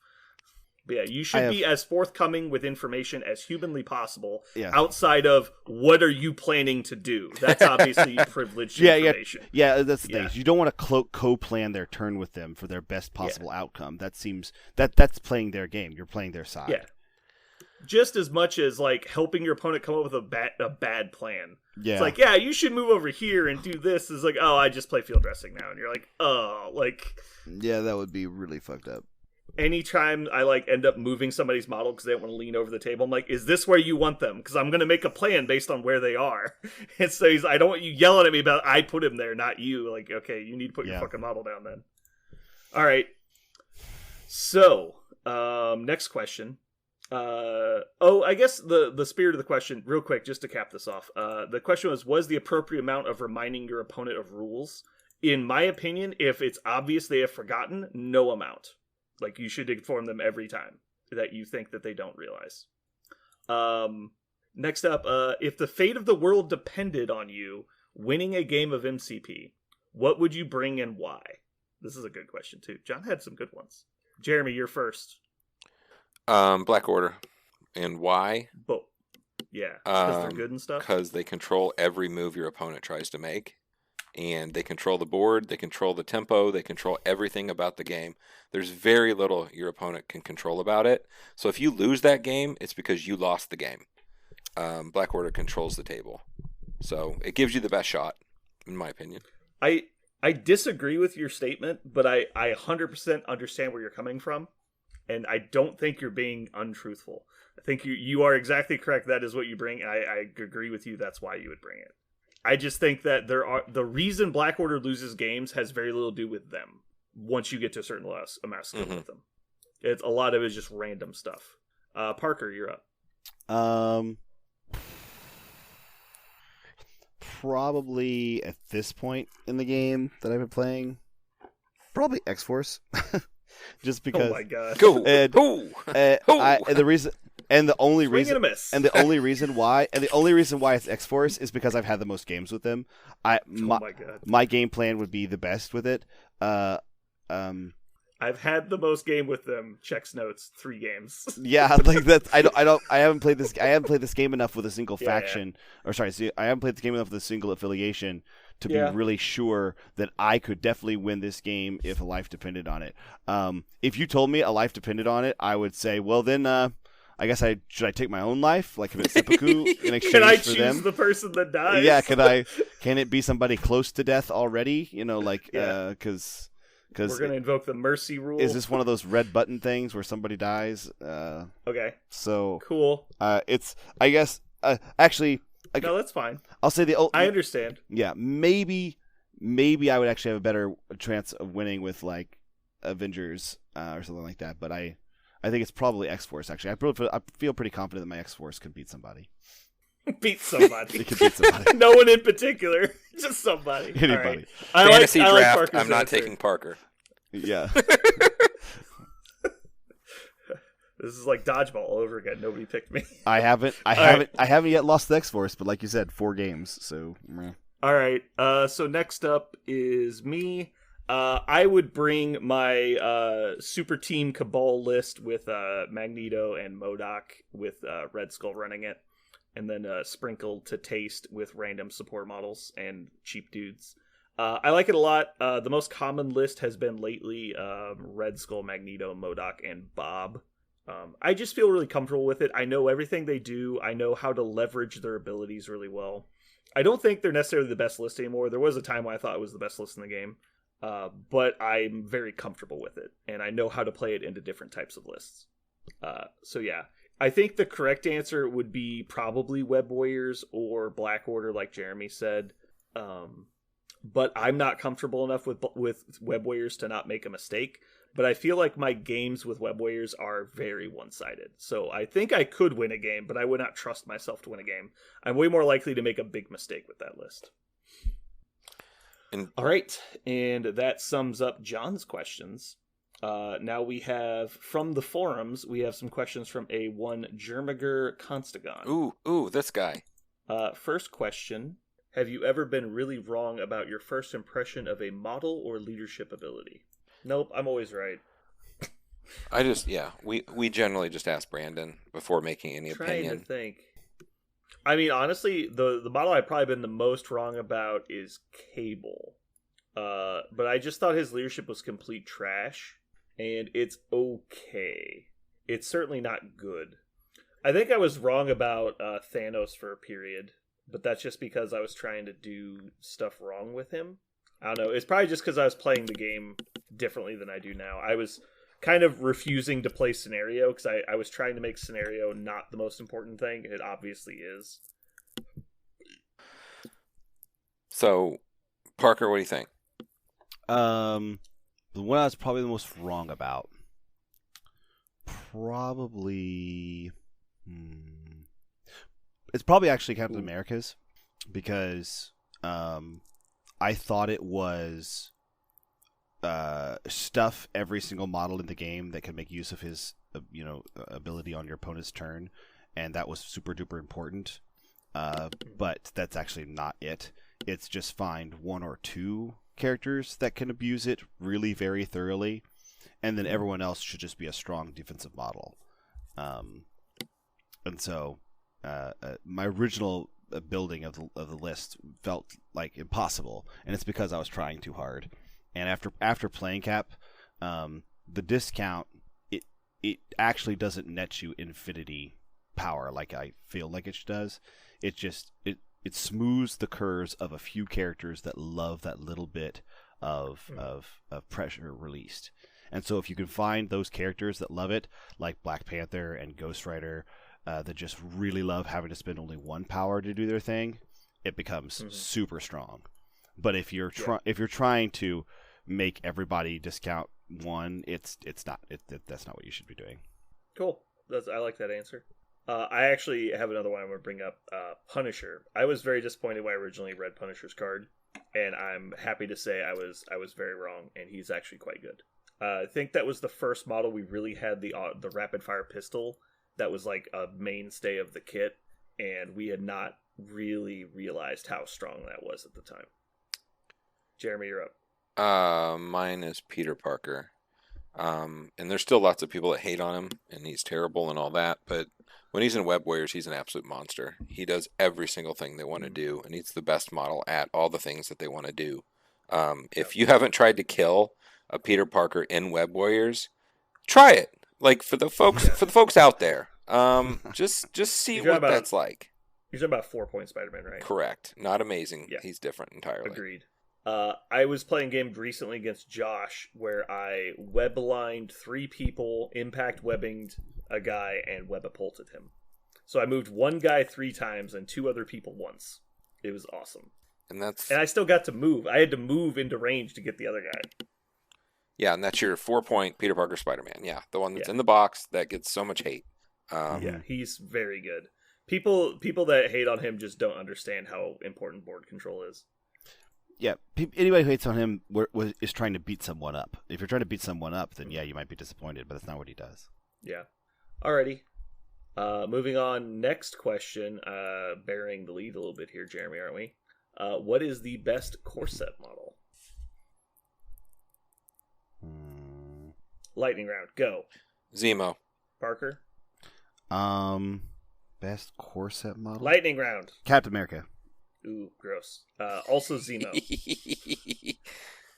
Lightning round. I do like Captain America, and I do like Spider-Man. Those would be my top 3. Actually, you know what? Red Skull would probably beat out Peter Parker for me, but just barely. Red Skull actually was my number 2, really close. I like Red Skull. Yeah. Moving on, next question. We have, when starting, after buying the core set, what 3 boxes should a new player buy? I really don't like this question because it is very down the lines of opinion based. Like the answer is you should buy whatever faction you think is the coolest, in my opinion. Now, if we're ignoring the fact that the factions exist and it's just buy the mechanically best kits, then I think I understand where this question's coming from. I think this question's kind of like if the Marvel IP is brand known to you, somehow you've lived with your head in the sand and you have no idea what the Marvel comic universe is at all, and you just wanted to play a minis game and you like the way this rule set appealed to you. There might be a best answer to this question, yeah. Mm-hmm. So that we can look at this a few different ways. I'm going to choose to look at it from the concept of only worrying about the models inside the box and how they work in the game. Then there's the cards that come with them, which is like Tactics cards and mission cards. And then I think there's the viability with the core set models, specifically, like synergy between the core set and the models you're procuring. If it was just worrying about the models inside, I would say MODOK, Magneto, and Toad. And is there another really good box that comes with like multiple good characters? Probably. I want to say Thanos, but I said only worry about the characters, not the cards they come with. Doctor Strange and Wong. That's the three I would say. Doctor Strange and Wong, Magneto and Toad, and then MODOK. Those would be my three purchases after core set. Jeremy, do you have three that you would buy? MODOK, because he works with the box so well. He jumps in there in Cabal. I like the Miles. I like the Miles box a lot with that, because then Peter slips right in there. You got three of the four, and Venom is the most cuttable in my opinion. He's good, but cuttable. And then I also like Thor and Valkyrie. That's a good box. Damn. I was gonna say I also forgot about Shuri and Okoye. That's a good pickup. Those fit into a lot of lists. So I'm not trying to bring this shit to the world. Do you understand? I know. That one's silent. So this is that my list was. My list was. Yeah, go ahead. My list was MODOK, because he's an awesome 5-point. It doesn't matter what it is.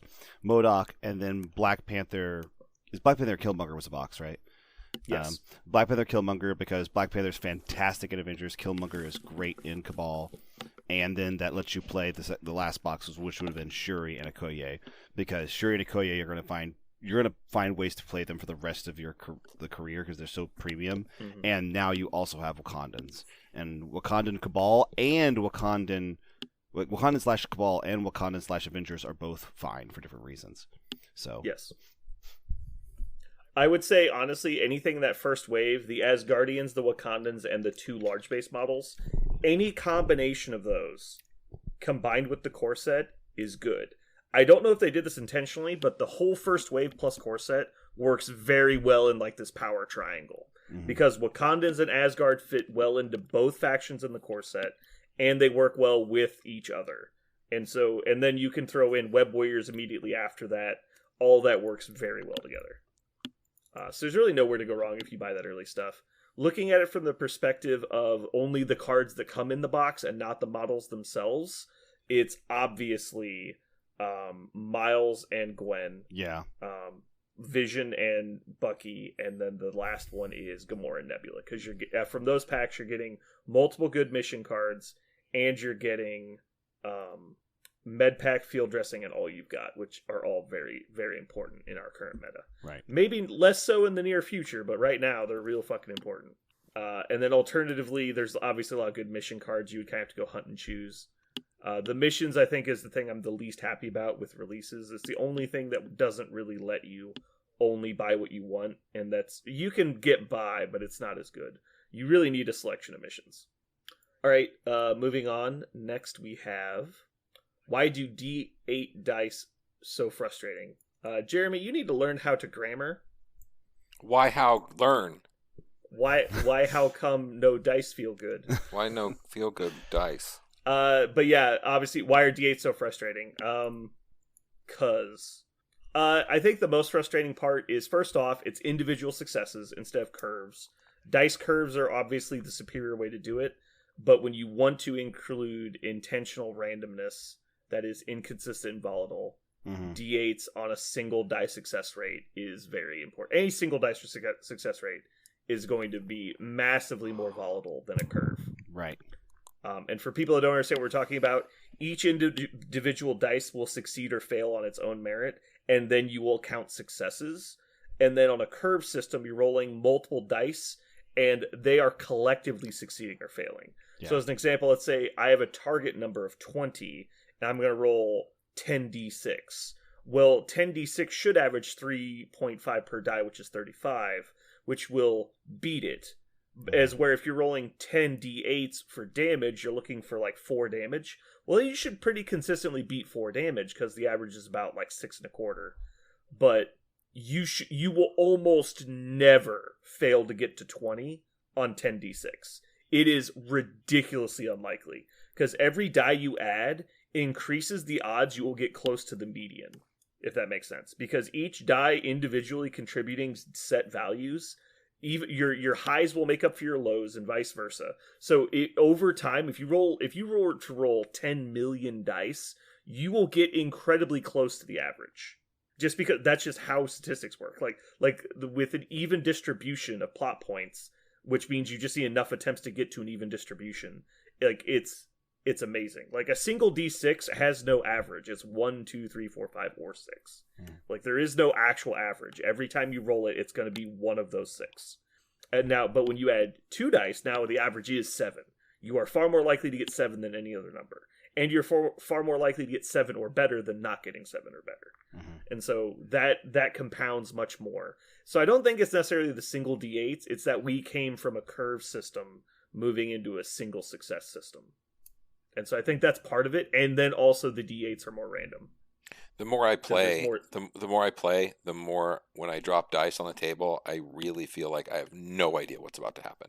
Yeah. Like, I'm just like, I don't even want to It's like Russian roulette. You're just spin the wheel, pull the trigger. Let's see what's going to go down. I'll also say that the other game that I've played a lot, which is the D8 system in Star Wars X-Wing, one of the things you can count on in that game is you're actually a single model will roll a lot more times that you do in this game, since you know the maximum number of times you could ever roll possibly is likely to be 24, unless you have something weird like rapid fire, which is one of the things we talk about why rapid fire feels so good, is because you're just increasing the number of times you get to roll the dice, and you're increasing the amount of times that single dice roll, that the dice coming up that single fail or hit is mitigated because you're getting more opportunities to do so. In X-Wing, when you roll 3 dice and you roll no damage, no hits, nothing that you want, it doesn't feel as punishing because you know you're going to get to do this many other times. Like, you're going to get to do this lots of other times. In this game, you're like, well, okay, I move once because I need to be here in order to contest the objective because it's a scenario-based game, and now I'm going to use my last action to roll 4 dice. Nothing happened. That was 1/6 of my game. Maybe 1/5 of the first turn that did nothing. That seems really punishing. Yeah. Example of something that happened to me the other day. I was playing Web Warriors into Criminals, I think. He had Sin and Crossbones. Basically, the way the game worked out is the left flank was 2 points. We were playing a Bravo deployment on Secures. And it was Sin and Crossbones versus Miles. And so first turn, we move into position. We both take our points. Second turn, I randomly get to go. I didn't have priority, but he didn't activate Sin or Crossbones first. He did something else on the other side. So Miles web swings in, throws Sin into Crossbones, and dazes her, and then walks back to where he was standing previously. Things are going pretty well for me, right? Mm-hmm. He never activated again. I never got to activate Miles again in the entire game because I never had priority, and he died to 1 hits. I was like, okay, well, I guess this is just how this game is going to go. Right. Like, every attack roll on that side of the board resulted in someone dying. Mm-hmm. It's like, okay, well, that's very unlikely. It's like 6 defense dice versus whatever. Like you should never get one-shotted almost. It's very unlikely. Mm-hmm. Anyway, yeah, it just happens. Because much like an X-Wing, it's not about that your average damage is like 1, for example, and I'll just hit you 6 times and you'll take 1 damage 6 times. Right. It's that eventually the god rolls will line up, and I'll roll high and you'll roll low, and I'll do a massive amount of damage. And then the rest of the time, you're basically going to take 0, right? Mm-hmm. Yeah. All right. So those are D8s. Next question from Jermiger is Shiri still completely and totally unfair? Question mark. Trick question. What the fuck? Why is Shiri in this game? I couldn't agree more. Shiri is completely and utterly unfair. Yeah. And I think it is probably the top 3 mistakes this game has made in development. And I don't think she's... The reason I think she's unfair, just to be clear, in my opinion, you could take a lot away from this character and she's still competitive at 3 points. Like, what if we said the push on her attack was only on wilds? Mm-hmm. That's a massive change. Yeah. Because the fact that she automatically pushes and it's a guaranteed, like, known quantity is part of the reason she's so good. But if we change it to just on wilds, still crazy good. If we just took her spending attack off the card, which is ridiculous for a 3-point model to have a 7 dice attack for 4 power, still amazing model. Mm-hmm. We just got rid of the rerolls mechanic. Completely got rid of the rerolls mechanic. She's still good. Mm-hmm. Like, there's absolutely no reason she's as good as she is. It's absolutely silly. Not to mention, she has, like... Because if you actually compare her attack, it's just impact webbing. That's all it is. Except it doesn't trigger only on a wild. It's energy instead of physical. It's range 5 instead of range 4. And it's 6 dice instead of 4 dice. Mm-hmm. Oh. And it can only do 1 damage, but because it automatically pushes. Like, that attack is so much better than impact webbing. And impact webbing is a premium attack. Oh, and also impact webbing can only push size 2 people. And it's only on a wild. Like, what the fuck? Like, how is this ever considered fair? The only model that had impact webbing when she got printed is a 4-point model. She's a 3-point model, and her attack is more than twice as good. It's completely infuriating. When you talk about her now, like, just thinking about her and talking about... Doesn't it sound like you're talking about a 5-point model? Yeah. Like, clearly. Like, that's well, it felt way worse at the time, because we were comparing her to people like Thor. And Thor's not a 5-point model, but it costs you 5 points to put him on the table. Yeah. But, like, just look at Thor. Like, okay, Thor walks up and hits Valkyrie, or hits Shuri. Well, he more than likely did not one-shot her, so he gets pushed away twice and is completely invalidated for 2 turns. You're like, oh, well, that sucks. You're like, what the fuck? Like, who thought this was okay? Yeah, I feel like that was one of the biggest misses they've had. I think Lockjaw is also a miss. He is less egregious than Shuri, but still quite annoying. It's really last-minute save. It's not really Lockjaw. Lockjaw's very strong. I think his place should be range 2, or it should cost 4 power. One of the two. But he's not absolute... Because you can make 1 change on him and fix him. Mm-hmm. You can't make 1 change on Shuri. It has to be multiple changes.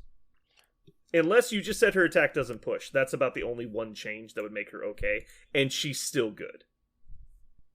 Yeah, if it was a 4 dice attack and it pushes on damage, then that's a thing. Like, then you can go... wild.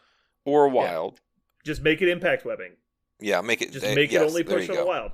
Yeah.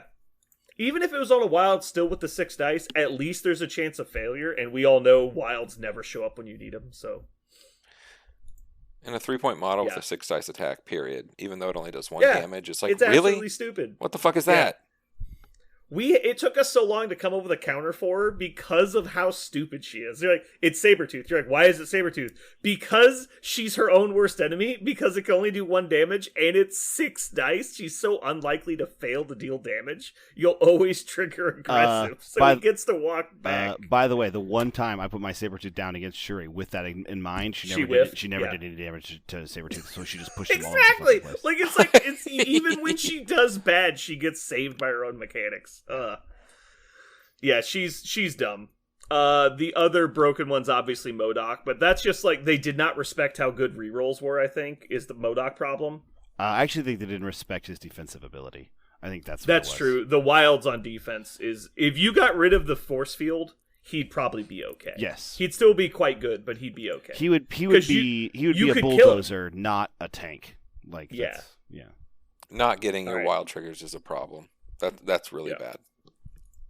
Yeah, it's not fun. Like, it's not fun to not get to do your stuff. And so in addition to being an overpowered rule, it's also very punishing and unfun for the opponent.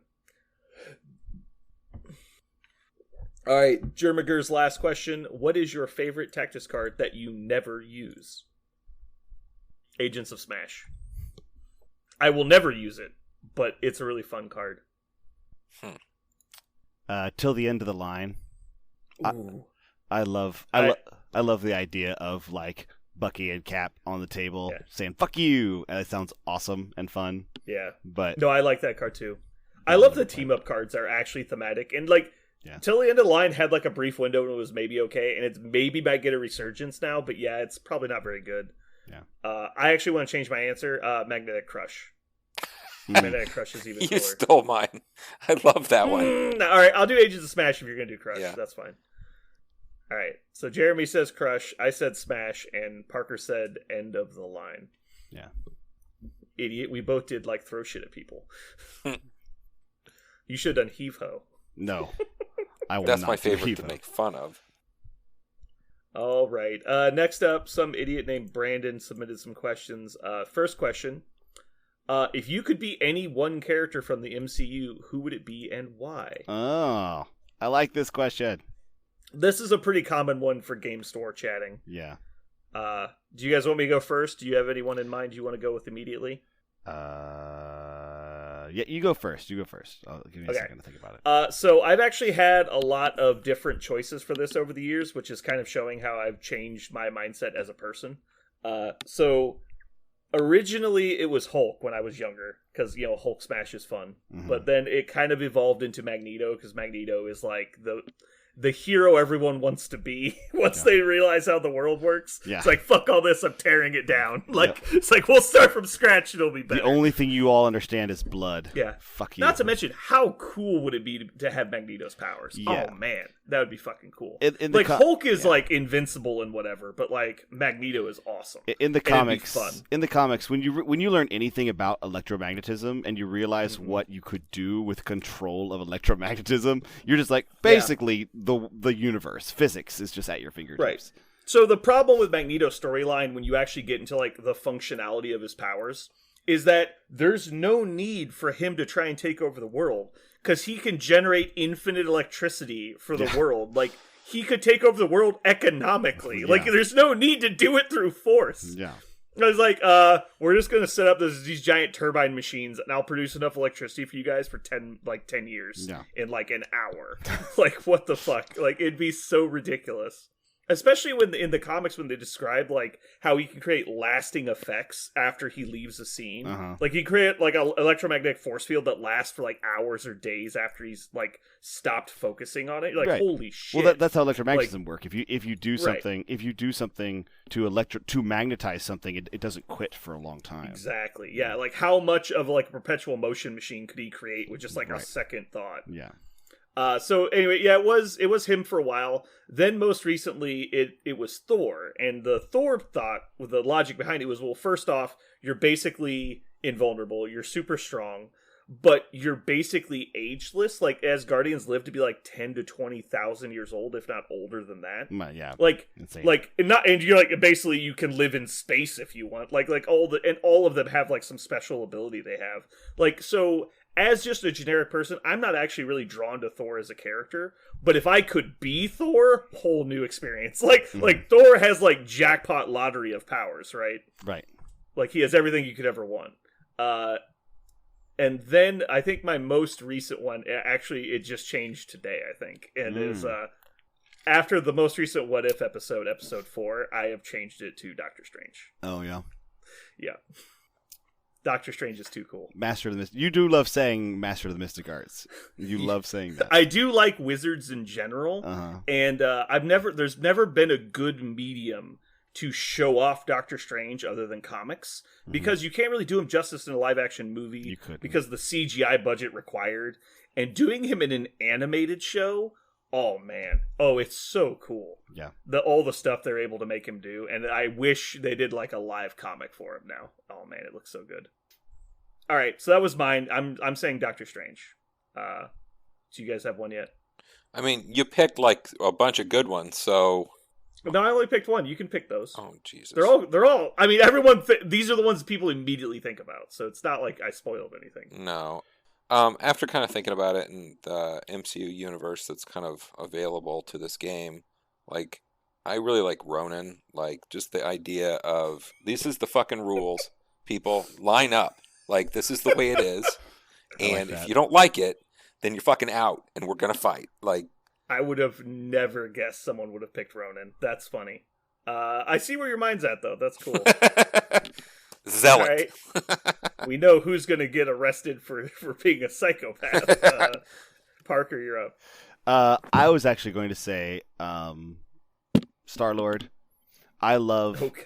I love. You want to be a random person from Iowa? Yep, I love that. I love that Peter Quill is a random person from Iowa, also the son of, well, in the MCU, he's the son of a celestial ego, but in the comics, he's the son of an actual Star-Lord. That's why he gets the name. But the point is, I love that it's just some plucky guy who refuses to quit. You know, Robin Hood-esque, roguish guy. I love the idea of having a spaceship and flying in directions and having adventures with a ridiculous crew of misfits. I think that is. Yeah. I think that's it's basically space pirate, right? It's a space pirate story. Yeah, you want to be a space pirate. Yeah, I want to be a space pirate. And I think I've always, before I even knew the Star-Lord was a thing, one of my favorite characters in the MCU was, in the Marvel Universe was Scott Summers' dad. His name is Corsair. Corsair, who's much more of a space pirate even than Star-Lord is. But it's the same. He's literally a space pirate. He's literally a space pirate. So yeah, that is.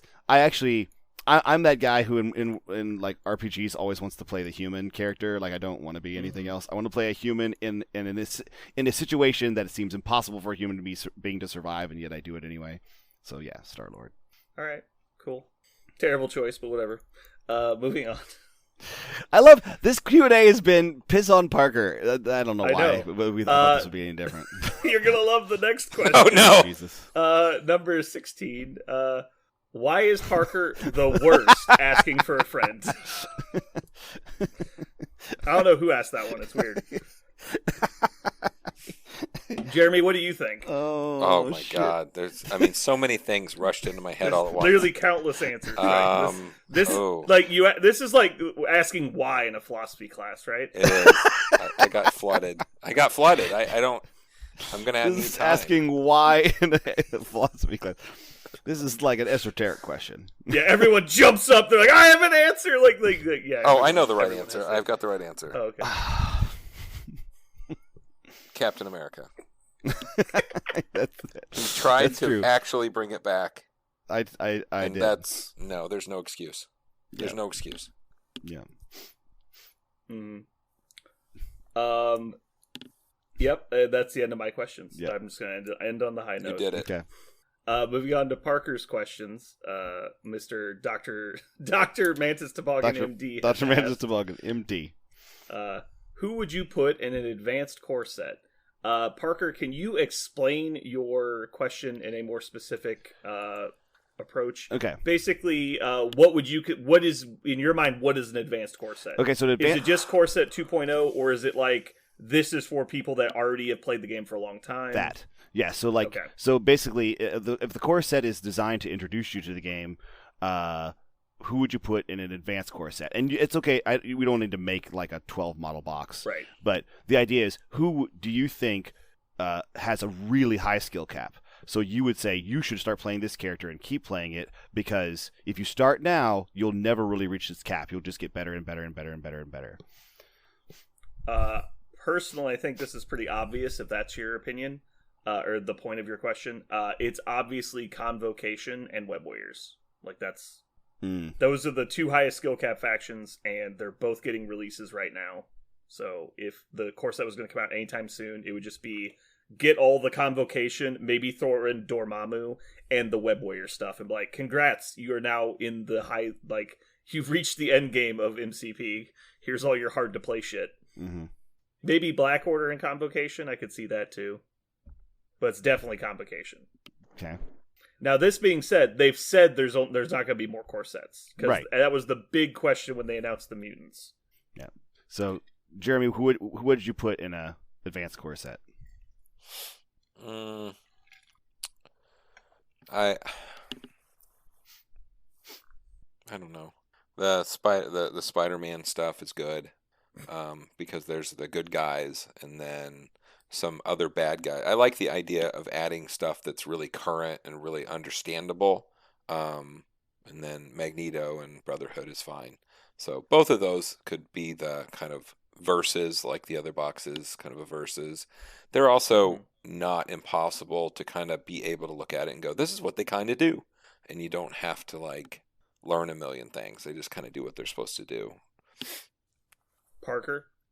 I actually wondered if it, like for an advanced level, if you could do, in terms of actual verses, do Web Warriors. I think Web Warriors is a great way to like advanced set. Do Web Warriors and actually Spider Foes. Mm-hmm. Do them together. Yep.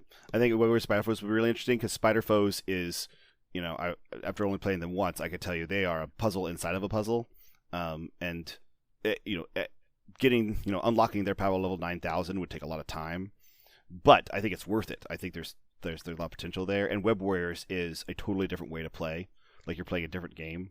And I think it's funny that Web Warriors, Spider Foes specifically tries to counter some of the things that Web Warriors does, but not the part that Web Warriors, like, just get moved, for example. Like, so Spider Foes is still, there's nothing in Spider Foes that says you're immune to being moved off the point, which is how the Web Warriors like to win. But they do have some things like, I'm going to not let you reroll dice, or I'm going to mess with you trying to get a scenario point. So it would be a lot of fun to play and counterplay if you just gave somebody that box. I think it'd be fun. I could see that for sure. Also, if you have Spider Foes, you basically have access to criminals as well out of the same box. And I think criminals have the counter to Web Warriors in the scenario side, and Spider Foes have the counter on the attrition side. And so both of them counter Web Warriors in different ways, which is kind of cool. Yeah. So I think that would be a nice little like second level thought there too.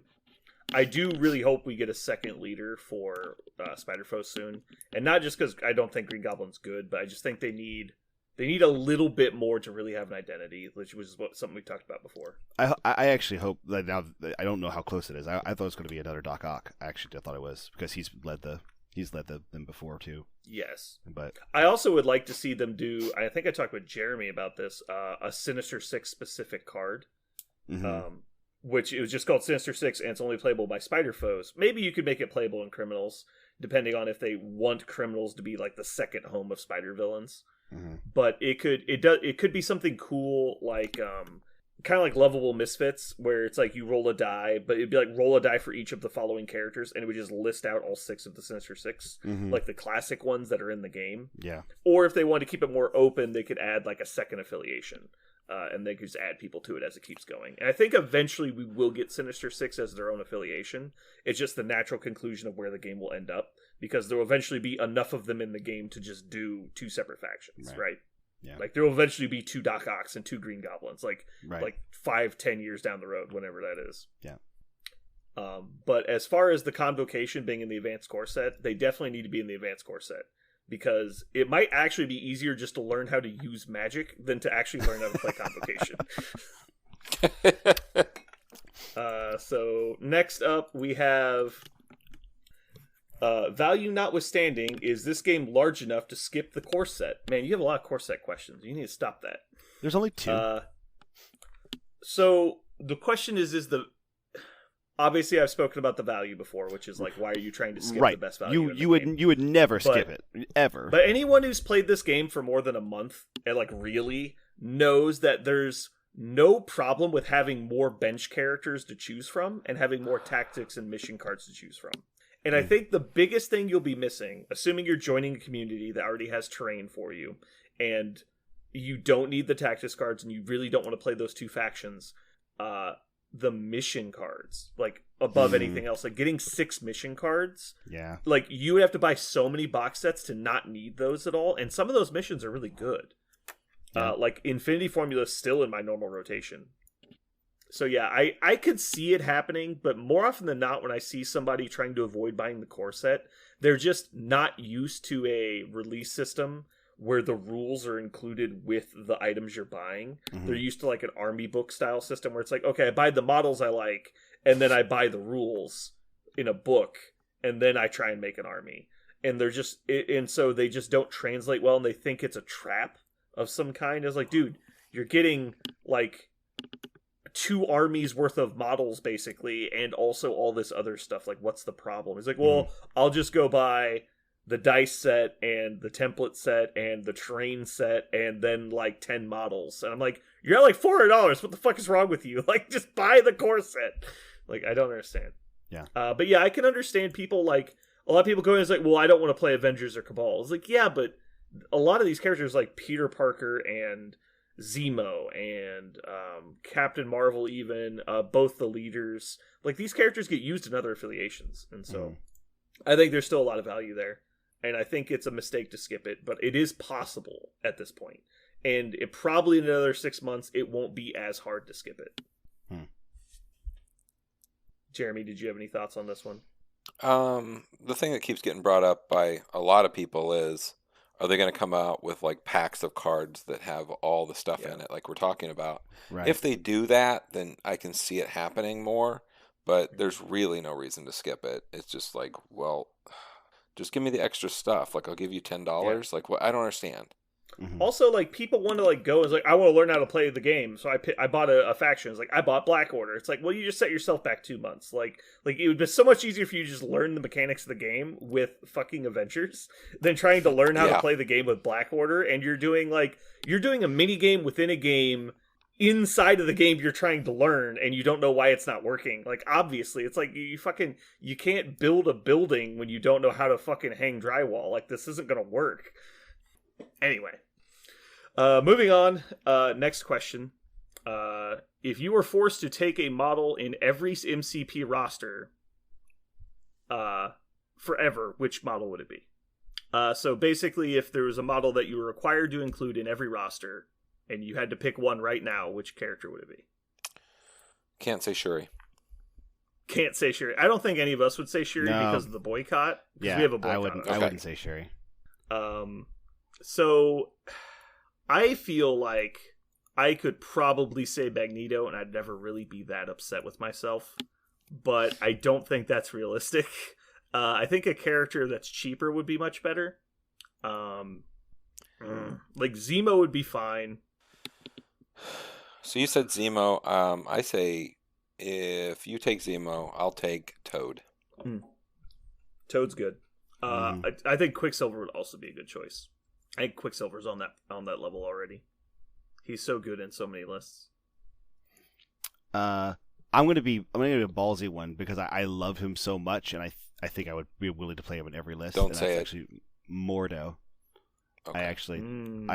I actually really, really like Mordo so much. I think I would because of how I like to play. If you told me, I understand that. I'm not saying you're wrong. I don't know how well he's gonna age, and we haven't gotten him on the table yet. Yeah. I'm really hesitant to name models I haven't played with. Right. Also, your list would be illegal, so you just lose every game between now and his release date. So that's a negative. That's right. Oh no, I can't play. I don't have Mordo. Yeah, that's the good point. Ooh. Do Infinity Stones count? I'll just put Time Stone in all my lists. Oh my god. Yeah, that would be terrible. No, the Space Stone. I think Bob and Wong would also be great choices. Probably Bob. It's really hard to say Bob's a bad inclusion. Yeah, I was actually going just because he breaks the rules of the game. Yeah. Also, because Bob doesn't step on any toe anywhere. Like, Wong can, like, you can look at Wong and be like, I don't need Wong. I have it some other way. But when you have Bob, you're like, Bob doesn't do anything bad. He's just there, being awesome. It's very hard to find a list that Bob isn't worth 2 points in. Right. He was there. He was there on my list too. The only problem with choosing a 2-pointer like Toad or Wong or Bob is that there are some lists that want a specific one of those, and having 2 2-pointers in your list is sometimes not doable, just because of the amount of cards that are required. Right. I'm really excited about Mordo. I feel like maybe I'm going to be in a trap and I'm going to play Mordo in too many lists, but not really. I think that's true. Yeah. You're going to try and play Mordo like he's Shuri, and it's not going to work. Yeah. Probably. He's going to be like the old Corvus Proxima thing that he used to do. Yeah. Every list starts with Corvus and Proxima. Yeah. What are you playing? Brotherhood with Corvus and Proxima. I'm like, what? Like, does that even work? Yeah, it's Corvus, Proxima, Toad, and Magneto, Yeah. and Mystique. I'm like, that list sucks. How could it go wrong? So much killing. You explain one way it could go wrong, and then I'll stop playing. Always. And we have one final mystery write-in question by someone who shall not be named, and the question is, why Come has no tattoo? There's only one answer. Parker, do you know it? What's the answer? Yeah, do you not know the answer to this question? Oh, that I thought he just like screamed tattoo, and then like you just devolved. He screams a word, but it is not tattoo. Oh. He points and screams unscannable, and then hits the alarm. That's right. And then the police come and take him to prison. 'Cause he's unscannable. Unscannable! He Sir. slams the button. Yeah. It's like Staples Easy Button. Now, that sir, shit. we are And then going his to police go- come and take him to prison. We are going to go and ascertain your intelligence on the intelligence aptitude test that we can use to ascertain. Sir, are you the particular individual that is an unfit mother? Like one of the best lines. I was supposed to be getting out of prison today. Slaps him in the face. Idiot! Get out of prison line's over there. Yeah. You're the wrong line. Okay, thanks. Man, I'm looking right. I'm looking at Baron Mordo again here. He's got all the things we like. I'm really excited about this. He's got a couple of the things. All right. Well, that was a long Daily Bugle. Hopefully, you guys enjoyed it. Yeah, I was pretty happy with this. We knew we were going to run a little long today, which is fine. Episode 50. Yeah, it's a bonus-ode. Mhm. It's an extra big one. Mm-hmm. So yeah. Do you guys have anything else you want to cover before we get out of here? Parker played a game. I did. What? No, he didn't. Yeah, Do you know how I know he did not? because he played Jeremy. Because that's impossible. Oh yeah. I'm one of his. You I'm one really of his chancing 6 faith losses, there. right? One day the sun's just not going to rise, and it's because you showed up to play a game. Yeah. All right, fine. Talk about your dumb game. Oh well, it was. I decided to play Web Bad Guys. With the Spider Foes. Spider Foes. Yeah, and We can just call them Sinister Six. Yeah. I think it's okay. yeah. So I was playing the Sinister Six, and we were having against Jeremy's Avengers Black Order soup, and with Captain Sam, and basically I found out that it doesn't. The first thing I found out as soon as I was starting to build the roster in the game is they really care not at all about having affiliation members. Like once you get above half, that's it. So Yeah. So now, like after playing them once, I go, okay, so what do they want? Like, what do I want to play? And I guess is it just like premium models like MODOK and Shuri? Is that just the best way to do it? Maybe. One of the things I do like about it is a lot of the models are medium based, and like Carnage being medium based, and Carnage and Green Goblin are both medium bases that have movement medium, which is kind of insane. They cross the board really fast, and both of them have range 3 attacks, so it's really easy for them to move once and hit somebody. And Green Goblin has range 4 attacks. I know we talk about this literally every time you attack somebody. do you have range? I thought it was Pumpkin Bob was Oh range my 3. god. Oh, you're right. It is. It is 4. It is 4. Oh my god. We talked about this during the game. You're right. Yes, it is 4. So yeah, it is. It's they are surprisingly mobile, and they are full of tricks. Do not play that faction if you're sleepy, because if you're sleepy, you will miss like half the reason why you played them. Green Goblin should be doing his traps, and Mysterio should be doing his traps. Ooh, this is a good question. I know you're not the best person to answer this question, but since you played them, how did you feel about their leadership ability? Because I think a lot of people compare it to the X-Force one with Cable, and I think it is much better than the X-Force one. So this is another thing about being sleepy. I only remembered to use it once in a situation where it mattered. And here's the other thing. There were lots of situations. At first, I was like, oh man, is this a really, really bad ability? Because I'm not remembering to use it, or am I just a really bad player for not remembering to use it?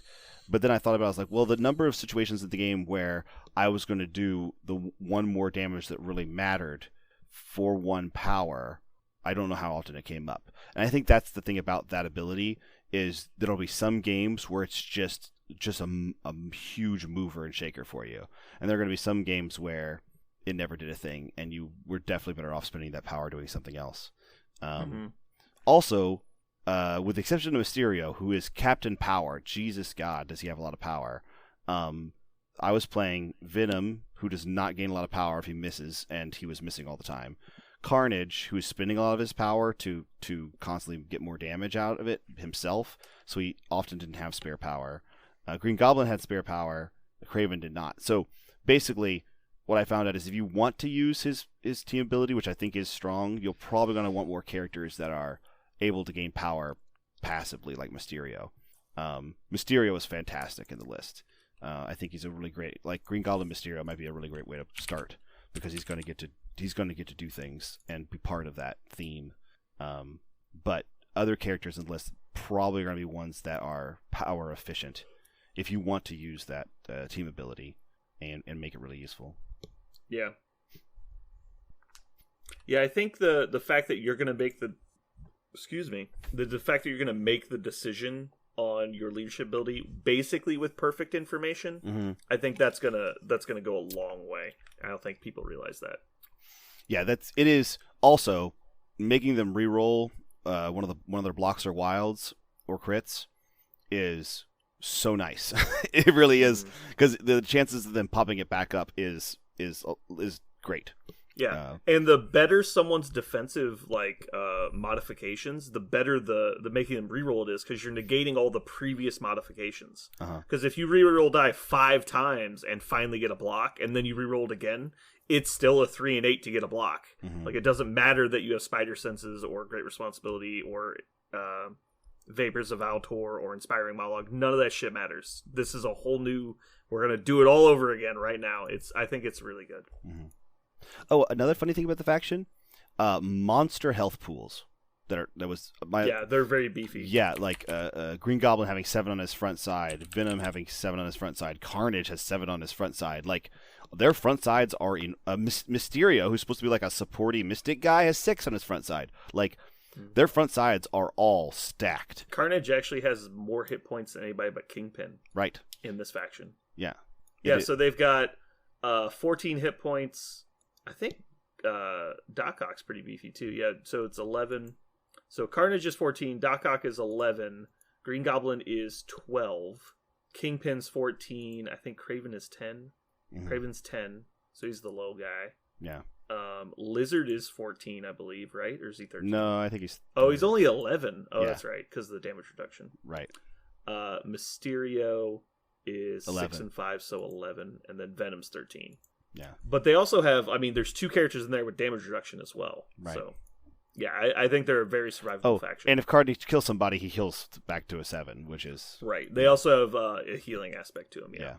And Lizard obviously has the passive healing. Also, there's the one card, I believe it's Spider Foes. Neogenic Recombinator. Yeah, it's perfect. Recombinator. Yeah, it's purposely weird. It's a weird word. That's a weird word. Yeah. So 2 allied spider foe characters within 3 of each other. They play this card.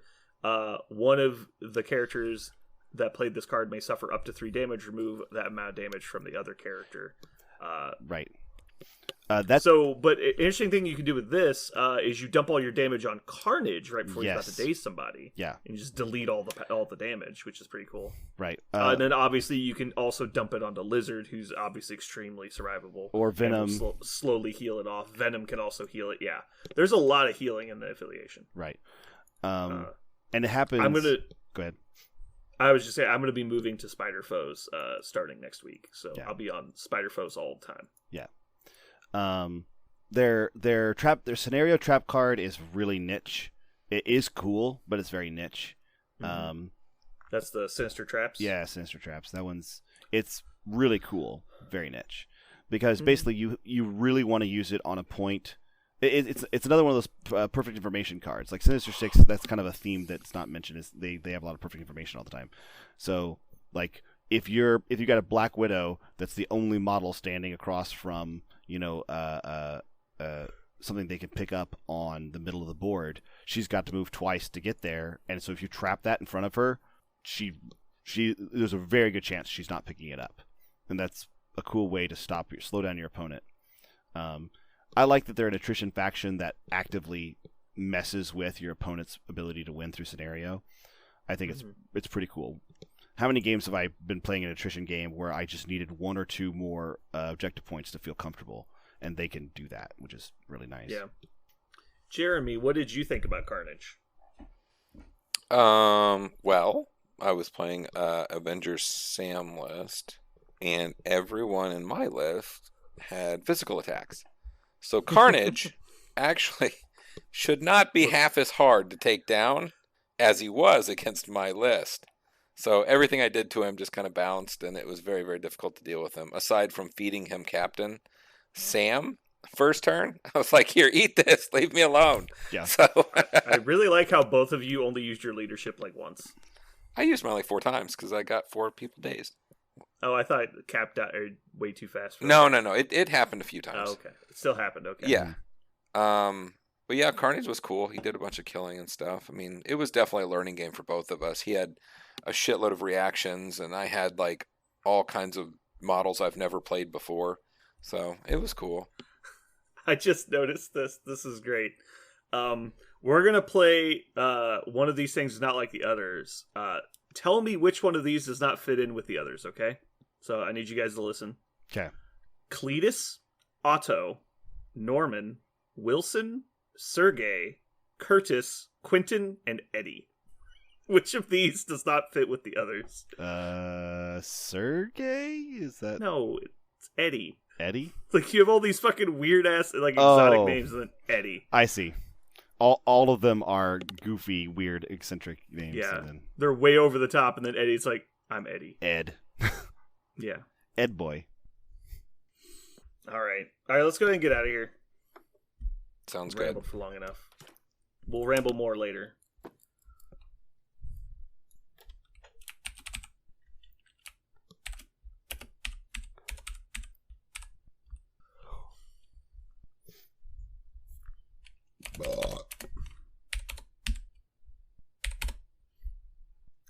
This has been Brandon. And Dr. Mantis Toboggan. And Jeremy. And you have listened to Parker Defends Beast Wars.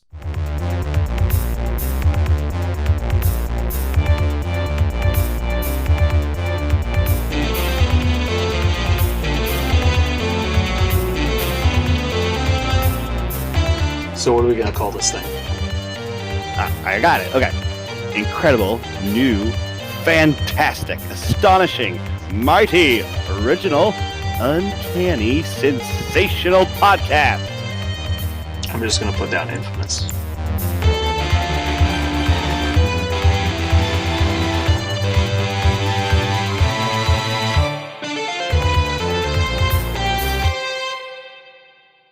Okay, so has anyone seen the trailer for this? I don't know if I can call it a movie. It's definitely a motion picture, but to call it a movie, I think is a stretch. Red Notice. Have you heard of this movie? No. I've heard the name. What's it about? It's a Netflix movie starring. Must be good. Starring The Rock. Oh, I have seen this. Ryan Reynolds and Gal Gadot. And I was excited until I heard Gal Gadot is in it. What do you have against Gal Gadot? I don't know. I think she's about as charismatic as a cardboard box, but okay. I don't know. I just don't get it. So the reason why I enjoy movies that are meant to be entertaining, right? I thought True Lies was great. Like that is a great movie. Sure. It's you know, any movie where I can, feel like I felt in True Lies, I'm fine with. And this movie, Red Notice, looks like that. But am I getting jaded that as I watch the trailer, the only thing I can think is I know everything about this movie. I watched the trailer for 20 seconds and I know exactly what this movie is going to be. Yeah. It's Fast and Furious meets like random other movie that's basically Fast and Furious, right? It's every Ryan Reynolds movie, every Rock movie, and I don't know if it's every Gal Gadot movie, but it's all those movies just kind of put into one movie. You realize all of these actors are from the Fast franchise, right? Yes, yeah, that's right, she was. I always forget she was in one of the movies. Or was she in two of them? She was in several of the movies. Yeah. I believe Ryan Reynolds is only in the Jacob and Hobbs, whatever the fuck the name of that one is. Yeah. Calvin and Hobbs. Right. It's So, I mean, I've just looked it up, just making Uh-huh. sure that this is the correct movie. Okay. Mhm. In a world of international crime, an Interpol agent attempts to hunt down and capture the world's most wanted art thief. Does that sound about right? Yep. Yeah, that's it. Fuck yeah, man! It's literally Entrapment meets Ocean's 11 meets Fast and the Furious. Like, that's all Yes. God damn. And How can it not be perfect? it is. All right, I'm done blitzing. Parker, did you get your blitz in? no, I don't care. The point is, I want. Okay, so Free Guy. We were talking about how much I was excited. I have actually decided to watch Free Guy, and one of the reasons I'm That's excited good. to watch Free Guy is even though the movie is going to be a lot of the things that this movie is, it subverts a few expectations, right? A few, maybe not enough to be considered serious, but it subverts enough. And when I see a movie that subverts none of them, like, in fact, goes out of its way to subvert none of them, and it does exactly what the formula is as hard as they can, I get a little, like, I guess pissed is the word? Like, ticked? That they're just flaunting the fact they don't care. Yeah. It seems so brass. You know, it's just so, like, look at the size of these balls, right? Look how much I don't give a shit, and now watch as everyone licks them. I don't. By the way, I hold the three, star power characters, harmless in this because they're part of the system and they benefit from it. They have work and they make money. That's fine. It's just the system that creates this. I don't know if I agree with it. But again, at the same time, like I said, I loved True Lies as a kid. I'm the reason why this movie exists because I liked that movie, and that was the movie that eventually became this movie, I think. So I don't think so. I think True Lies is fucking amazing, and for any movie to come close is going to be True Lies skirted that line of just serious enough to where it didn't make you completely disbelieve everything that was going on. Like, it was over the top and campy, but it had a lot of redeeming moments. Much like Fast and the Furious did until the fifth or the sixth one. The sixth one, there was no, like, charming, like, nostalgia moments that kept you in it. Mhm. And it was just off the rails the entire time. Like, at no point did they ever get you to buy in. Mhm. And there's parts of True Lies where it's very, very serious, very intimate moments between the characters that makes you buy in. Yeah. And so when the movie doesn't have that, and you have very little connection to the people in it, you stop caring. It's just a lot of Go ahead. a lot of movies I think nowadays do that, and they never actually establish the we got to get them to buy in. And once they buy in, we can do whatever the fuck we want. Like, I saw Chronicles of Riddick like 5 times in theaters. Like, Dude, it was I was awesome. in, but it was fucking amazing. That movie is trash by like cinema standards, but like it's so good at the same It time. is Well, so good. well, Pitch Black was the first Chronicle. It was like number one, and Mhm. Pitch Black Yeah. was great, like a But it really, was- really good movie. It was like Alien to Aliens, though. It was a Yes. totally different setting. Right. Like, it's one is an action movie and one is a horror movie. Like, they're very different. But at multiple times in Chronicles of Riddick, they take a break and get you to buy in again after every like really ridiculous thing that happens. You're like, Well, Chronicles so of it Riddick keeps was you- world building. I mean, yeah, Yeah, they Black, built the universe. Black was Yeah. like just an action flick that was like, we're going to use this guy and be just a badass movie. Whereas Chronicles, man, you could see Chronicles explode into like 5 movies easy. yeah. And it just didn't. It was world building, Well- and it just didn't. Because the original, or Chronicles of Riddick was originally the first time Vin Diesel broke his no sequels rule. Like, he refused to ever do a sequel because they always just ruined the first movie. Hmm. And so Chronicles of Riddick was the first one he did, and then that kind of led to the Fast franchise when he finally came back to that. Yeah. But yeah, I agree. I don't know that this is going to be any better than like random action movie of the month. Did you see, what was Ryan Reynolds' action movie that was Netflix produced? Six And- Underground. Yeah. Oh man, my God, that I movie hated was that. horrible. That was You horrible. hated it? I did That not was like okay. that at all. But yeah, it didn't have a lot of redeeming. I was moments. so psyched about it, and the beginning was so good. I was like, okay, badassery. People are kicking ass. And then I was like, this has no depth at all. Like, I was so out. I didn't like it at all. Yeah, the final action scenes were a bit like the Black Widow movie. They're just like over the top, and I was like, no one would ever believe this is possible. I feel like the Black Widow movie was held together entirely by Red Patriot. Like, if he Red wasn't, Guardian. or yeah, whatever he was so good. He was good, but the reason I liked the movie, I think, was Yelena. The sister or whatever. Yeah, Yeah. the actress playing her did such a good job that you actually wanted to care about that character when she's such a throwaway character. Yeah. Like, No, I cared more about her than Black Widow through most of the Oh, movie. by far. Yeah, by far. But for me, And Red Guardian was like a total dipshit, but he was Yep. funny. he was funny and comic relief, and he just felt good. He felt like the whole movie could have even been like a DC movie with how like it was just kind of dripping with ugh. And then all of a sudden, like I say, the Red Guardian stuff was like a nice relief, which Marvel is so good at. Those dialogue and the quips and all those things. That movie really didn't have much of it aside from the Guardian stuff. Yeah.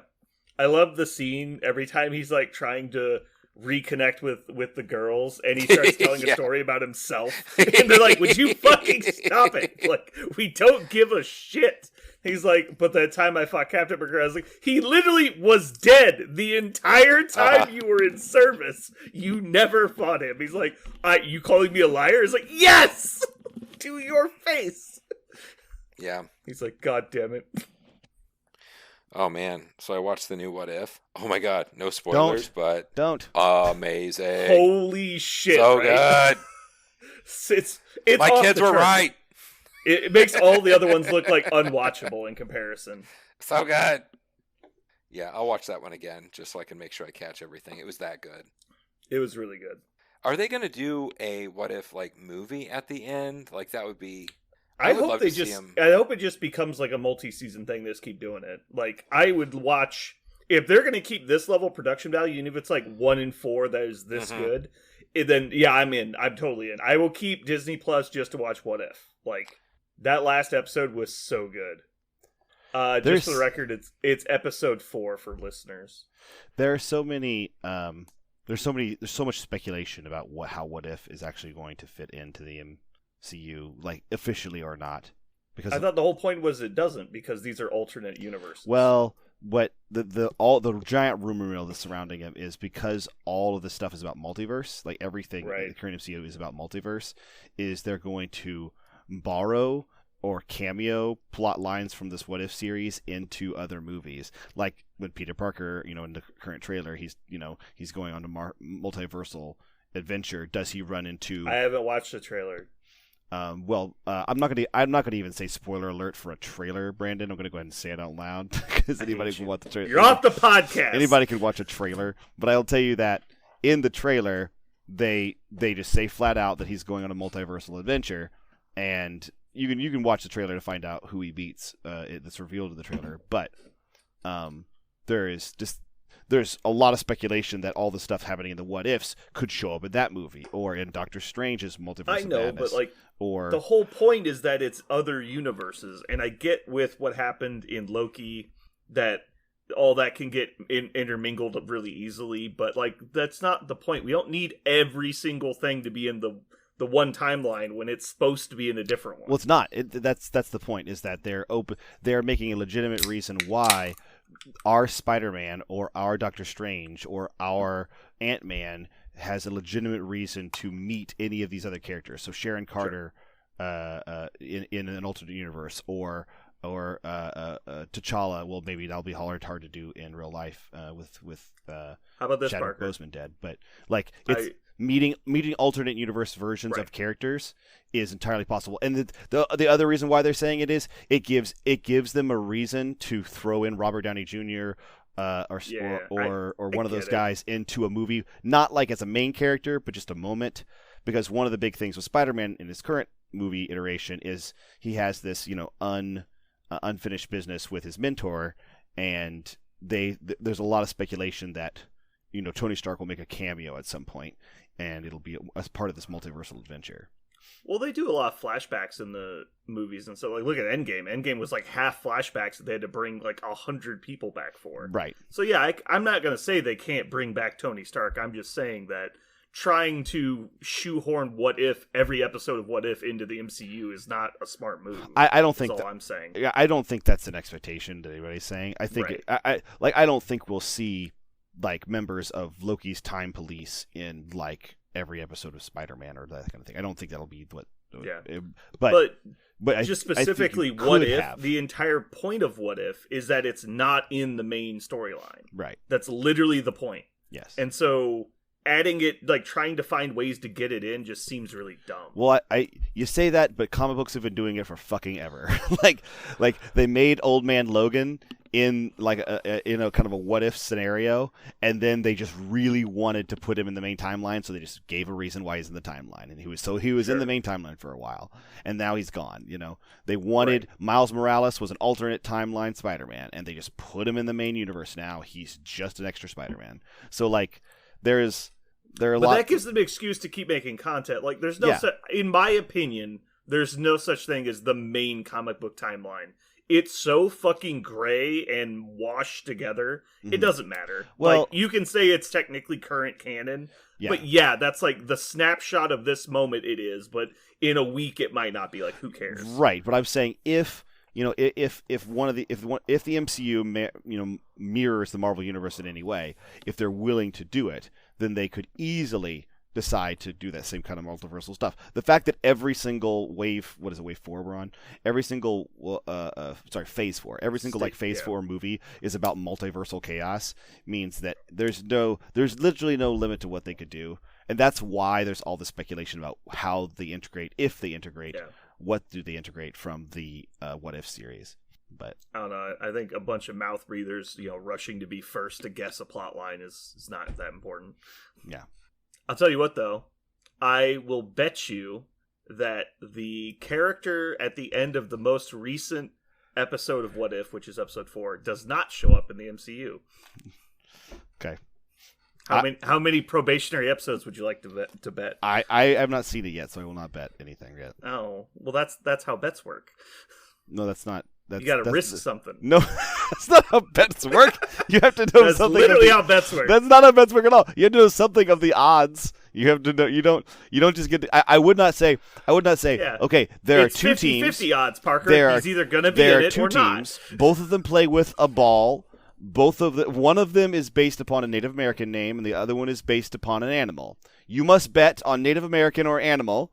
Which do you think will win? Like, no, I don't. I don't That's think a 50% chance, Parker. There's only 2 outcomes. It's got to be one of them.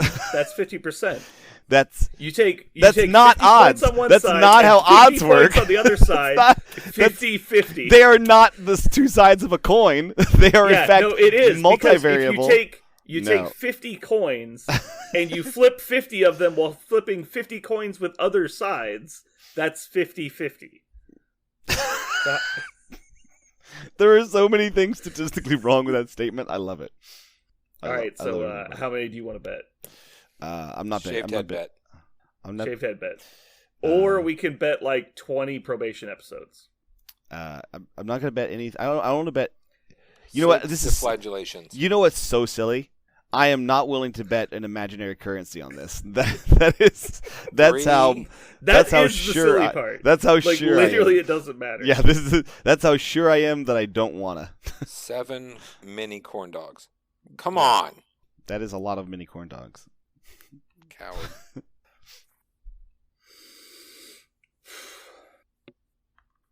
Ooh, the new Marvel movie came out today. Yeah, Shang-Chi. Yup. I'm hoping it's like Guardians of the Galaxy, where I was like, I've never heard of this. I'll just go see it because it's Marvel. I'm not that excited. It's not James Gunn. Damn it. Christopher Bay. It's the worst of both. Christopher Bay. I don't think that's how that works when it comes to directors. You can't just exactly how that works. Mash it. Who's the biggest grossing director? Is it Cameron? Yeah, it's either Cameron or Spielberg. It's Cameron or Spielberg. Yeah, a lot of people think it's Spielberg, but like his work Yeah. was so long ago in a lot of situations that the box offices just weren't that big. Right. Cameron is like Avatar and all that stuff too. Yeah. Because like Avatar, Terminator 2, and Titanic are like three of the biggest ever. And then Michael Bay is up there just because, fucking CGI audiences. Explosions equal plot. Did you guys ever see the Family Guy does Michael Bay bit? No. Oh, no. It was tremendous. My favorite part, it's all wonderful. But my favorite part is in the middle of the giant ridiculous action scene at the very end with way too many cutaways to know what's going on that they purposely mention there's going to be. They're fighting and they're fighting and they're fighting on these city streets, and all of a sudden, for some reason, instantly they're on a bridge.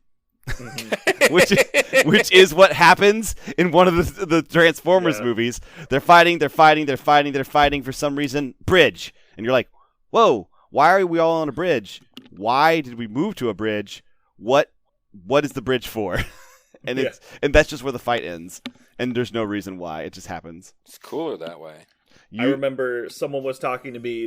One of their family members made them go see. It was like his little brother made him go see Transformers: Age of Extinction with him. Mm-hmm. I want to say I think it was the fourth one. Was that the dinosaur one? It might have been. I believe that's the dinosaur. Well, Age of Extinction is dinosaur one. I'm not sure if that's number 4 or number 5. I think it's like the Last Night is the 5th one. Yeah, the Last Night. I might have those backwards, but either way. But during the movie, they're talking about like the final big battle that's coming up, and it's like, we need to get to this place to do this thing, or else we're gonna lose, basically. And then they proceed with the plan, and the big battle's going down, and they just never bring up the fact that was the plan, or go there, or explain why it wasn't important. That was the one. They just forgot that was the plot. That was the one where they end up on a bridge for no reason. Yeah. Yeah, and it's like, oh wait, they're supposed to be on a bridge. Like they're just on the bridge, and nobody ever talks about it. Yeah. Oops. Stanley Tucci just has the bomb or whatever at the end, and nobody knows why. Like it was the weirdest movie. Yeah, it's like it's on the cutting room floor somewhere. We promise. Yeah. We totally didn't just forget to film it. Yeah. Don't look at a Transformers movie too hard. I remember coming out of the first Transformers movie and feeling so vindicated because I love Transformers, and I couldn't enjoy the animated Transformers movie anymore because I'd gotten too old, and so I watched that. I remember the very first Shia LaBeouf Transformers movie, coming out of there feeling like that was great. What a great vindication for all of my feelings for Transformers. And then I should have left it there. I never should have looked back. I should have just left it there and gone, and that's the last Transformers movie, and just let my imagination carry me away with that knowledge. But instead, if you really like a movie, I don't think it's bad to go see the sequel, even if you don't expect it to be good. But I've always heard that the first of the Transformers was actually pretty good. I've never seen it. I loved it. But I refused to go see it because I thought it was going to be bad. I thought it was just going to be more like recycled bullshit. And then someone had a copy of Transformers 2 years later. Mm-hmm. And they're like, I'm going to watch Transformers 2. I was like, oh, I really don't want to watch that. And he's like, oh, I bet you it'll be good. The last one was really good. I was like, I don't know, man. That seems like a waste of our time. He's like, come on, just watch it with me. I was like, all right, whatever. And he puts it in, and it's just painful to watch. Mm-hmm. Like, that movie was so fucking bad. Mm-hmm. It made no sense, and it was just trash. We get to the end of the movie, and we're just like, that is the worst movie I've ever seen. Yep. He's like, dude, I'm so sorry. And so, yeah, we just didn't, and ever since then, I was like, this is just such a garbage franchise. I don't understand why people keep paying money to see it. I will tell you that if you want to watch a fun movie, it's not going to break the bank. It's or turn your opinion of cinema, but it will. You will enjoy it. The first Transformers movie was fun. It was super fun to watch. I really enjoyed it. No. But I think no. I think that was me actually being surprised. I didn't expect it to be that. I don't think I'd ever seen a Michael Bay movie before. When I saw Transformers 1. Your expectations were just so rock bottom low that you were impressed. Right. I was expecting it to be terrible. Absolutely terrible. Because, Transformers I love the Transformers IP, but the actual story content of those shows was awful because it was just meant to sell toys. That's what it was. That's all it was for. Right. And I love those fucking toys. Like, I love those toys. I never had any of the Transformers, oh, but man. I think that the toys would definitely be the best part of the franchise. Yeah. But like I don't understand how is the IP good? What do you mean? Like, What as is a concept? compelling about space robots that turn into cars and fight other cars that turn into robots? Oh, man. And by the way, what's the point of them turning into cars? Why? Because they always fight as They're robots. heroes in disguise, goddammit. They're It heroes says in it in the whole disguise. preview. Right. The whole idea is they don't want to alarm like humans, right? But they have a giant underground bunker and live in space. What you have to understand is they really wanted to make money, and they know boys loved cars and trucks and planes and helicopters and robots. So what if you made a toy that did this? No, I understand the toy component, but you said you like the intellectual property of Transformers, like the concept and the story of it. I'm just asking for you to explain to me what was compelling for you about it. Okay. Other than I like cool toys. I agree the toys were cool. Yeah. I would have loved to have had Transformers growing up. So when I was a kid, like, Optimus Prime was a great hero. Like, he was a hero of mine. He was awesome. Right. The fact that Optimus Prime didn't run around, even though he was a big giant robot and he ran around with all of his friends were children for some reason, that was okay. Like, I thought that was awesome. And he stood for what was good and righteous in the universe.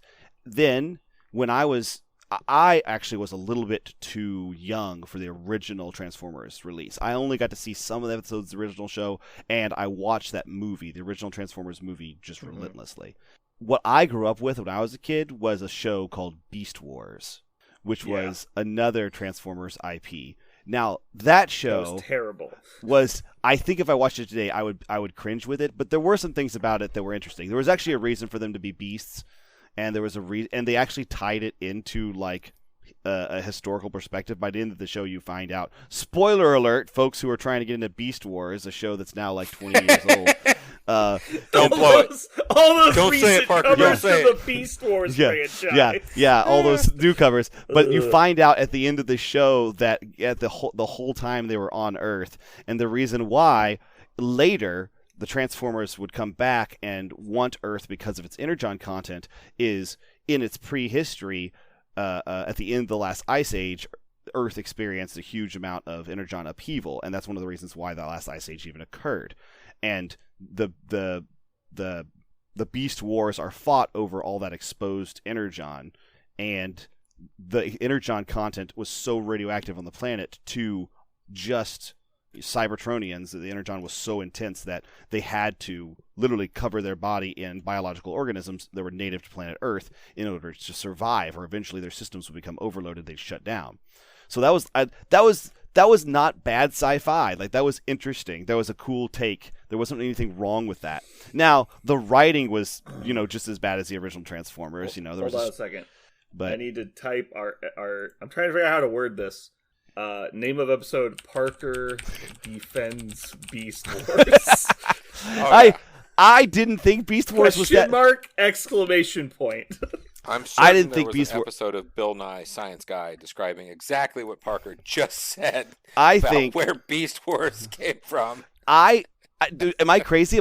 Maybe I'm. Do you guys remember this, or did you watch the show, or do you Never remember anything watched about Beast Wars. Okay. Did you watch Beast Wars? Fuck Did you. you ask a lot of adult people this question? Because no, I think I'm one. I'm actually honestly curious. In all of human history, when was the last time someone asked someone else, "Do you watch Beast Wars?" Did you? Not It's do probably you? 20 I don't think years anyone. ago, and it was like a ninth grader asking his buddy, and his buddy's like, "Fuck no." It was also one of the very first entirely computer animated shows. Like it was at the same era as like Reboot and all those others. They were doing the very first computer animated action shows. Are you saying that Beast Wars walks a or was it Reboot could run? What? Is that what you're saying? Say it again. Are you saying that Beast Wars walked so Reboot could run? Actually, I think Reboot came out a little bit before Beast Wars. I think it was backwards. So Beast Wars was just a shitty copy. No, I think Beast Wars was trying to sell toys, but they, unlike Transformers, which was as gaudy and hokey as you can imagine, Beast Wars I think tried to put a semblance of something together, and they ended up running it was like 4 seasons, a couple like larger episodes that were that had transitions between seasons. obviously to sell toys, and that's what a lot of those shows were all for. But So I appreciated Beast Wars. If I watched it today, I don't think I'd cringe nearly as hard as I cringed the last time I watched Transformers. I think there was a step up. I don't know who. was in I don't charge, think but- so. You don't think so? No. Maybe I wouldn't.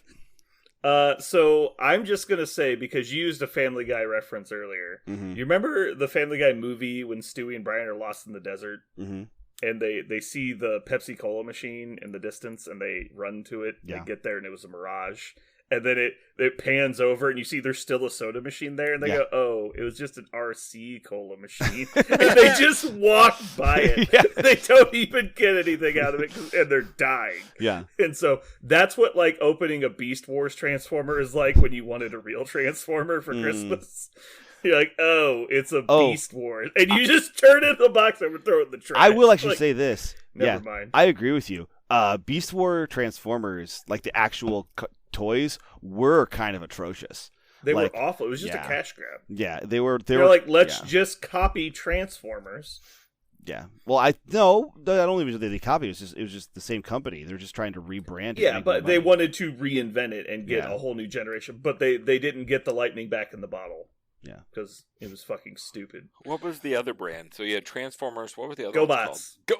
called? GoBots. Which was the obvious copy. Oh Yeah. man, the trash version.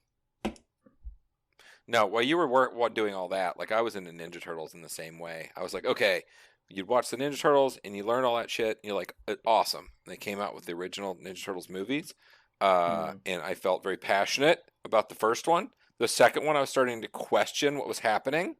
Wait, you mean the live action movies? Yes. Yeah. Okay. And then the second one, I was like, okay, I'm still with you, but I don't trust you anymore. And then the third one came out, and I was like, I'm out. So then, as an I'm just adult, straight out. they created the new ones, right? And Mm-hmm. I'm like, okay, I've been hurt before, but I had such high How hopes. can the man who directed Dark of the Moon let me down again? How It's possible? not possible. So then that movie came out, and I was like, that is a god awful piece of trash. But I saw it at the Alamo, so I was drunk as fuck, and it's the Alamo, so it seems better than it is. Watched it again, horrible. Then the second new one came out, and You're it like, had "Can't get me everybody. again." It had everybody in it I loved, and I was like, Fooled I'm me back 6 in. times. Shame on me again. So good. Anyway, yeah. They're preying Yeah. on all of us adults that watched all that shit as kids. And So I watched can't help the it. Teenage Mutant Ninja Turtles animated show Mhm. growing up, but the thing that me and my sister were really into was Power Rangers because it like the craze Yep. hit right when we were at the right age. I was there. I for the, had- go ahead. I want to say it was like 26 VHS tapes of Power Rangers. Like Mhm. it was nuts. Yeah, I had a bunch of Ninja Turtle ones too, but yeah, that was I- a generation below me for sure. That was The- I was a little too old for that. The first movie I ever went to entirely by myself was Power Rangers the movie with the introduction of the White Ranger. oh yeah. That was the very first movie I ever went to the movie theaters by myself. I went with my brother, but no parental Ooh. supervision. Ooh, yeah. Um, I remember the first movie I went to by myself. Terminator 3. Oh my god! Wow, really? Yeah, we had to sneak in because I Yeah, wasn't 'cause 18. That's R-rated, yeah. Yeah, it was 100% R-rated. So we snuck in at 3 p.m. to watch Terminator 3 2 weeks after it came out. Nobody else showed up other than the 4 kids that snuck in, so they didn't play the movie. So we had to go to the actual Finding Nemo theater. Oh my 'Cause gosh. Finding Nemo was out that weekend. That's what we bought tickets to. And then we watched Finding Nemo 30 minutes late. Wow. That was the first movie I ever went to. Finding Nemo was okay. Moral of the story. Can it we was please actually- make it that was the title? actually the better movie. Can we make that the title of this episode? Finding Nemo was Finding okay. Nemo was okay. The gang watches Finding Nemo, and I really, really like that. Oh boy, maybe we'll just have a different topic title for each person. Mm. Oh man, Oh man. Oh guys. Oh no. Shit. what? Okay, so disaster movies make me mad. Disaster movies Oh, yeah? make me real mad.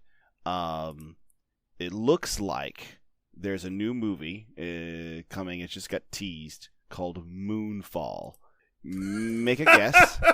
It's a blockbuster movie, by the way. This is not bullshit. This is not like a Oh, I'm sci-fi. sure it is. Blockbuster just means Yeah. they threw a lot of money at Threw it. a lot of money at it. Can you guess the plot? Well, Skyfall was about James Bond, so I'm assuming Moonfall is about Bond James. Oh, I wish. The premise of this one is the moon is coming to the What? Earth. The moon To is the Earth, falling. it's coming to visit. Yeah, the moon's coming to Earth. And the whole the beginning of this teaser is all just like all the cataclysmic shit that would happen if the moon's orbit actually closed in with Earth's, and it just looks totally retarded. And then, Yeah. finally, at the very last moment, the moon kind of erupts in what looked like alien nanotechnology. So as it turns out, God. it wasn't. The moon isn't the moon. The moon is actually like, I guess, a hive. A space station. Yeah, that's no moon. It's a space station. You weren't ready for Oh no, they did it. They just Can you took. guess which movie I was quoting? Yes, I can. I can guess which. Which one do you think it was? I bet you're wrong. Van Wilder. Nope. Oh Twister. nope. Damn it! I totally forgot about Twister, and that iconic part of Twister. Oh shit. Dude, we live in Kansas. It's all about the Twisters. Oh man, I watched that movie so much. I love the movie Twister. You know who loved the movie Twister? You? My dad. My dad loved the movie Twister so much. We will probably watch Twister 100 times. Twister's And good. I watched it so many I times. mean, it was iconic for like 5 years. I watched Twister. R.I.P. Bill Paxton. Yeah. I watched Twister so many times. I started to be able to do like those IMDb trivia things where you could like Mhm. where I saw the seams in the movie. I just seen it so many times. There were things that didn't make sense. In one part, Like coffee cup gets moved or something. yeah, I saw that stuff. Like in one scene, a house gets pushed onto the highway they're driving in, Mhm. and the house is on its side, but when they drive into the house, they go up the stairs. Yeah. Like it's like the, But it's on its side, so it's that's on how its that side. works. Yeah, that's not. You would have just driven through the stairs at best. But it would No, be it was rolling while they were inside of it. right, and it was it was supposed to be like stop on the. Yeah, I know. I'm thing. just saying. The Twister Universal Studios ride was actually pretty cool. Oh,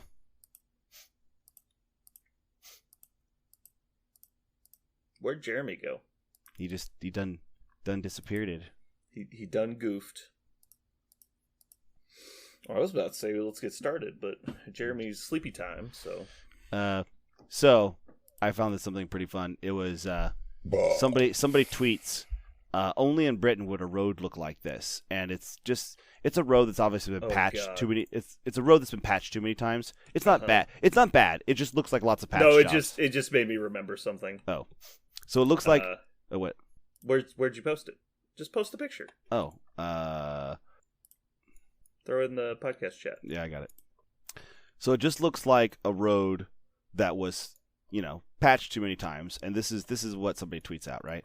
So because of this, of course, other people like from across the world join in. Where it's just like a bomb sticking out. The road. Yeah. So this is one from South Africa.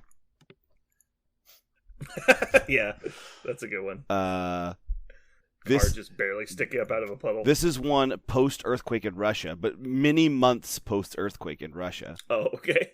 Ooh, we call that a rough ride. Yeah. Holy shit. This one from Croatia, apparently years of this. I like this one. It actually looks kind of pretty. Yeah, it looks like when you're flying in a plane over a bunch of fields, Yeah. but they're patches. Yeah. Let's see if we can find more. But this actually looks okay to drive on, though. Yeah, that one looks fine. Yeah. Oh, here's a good one.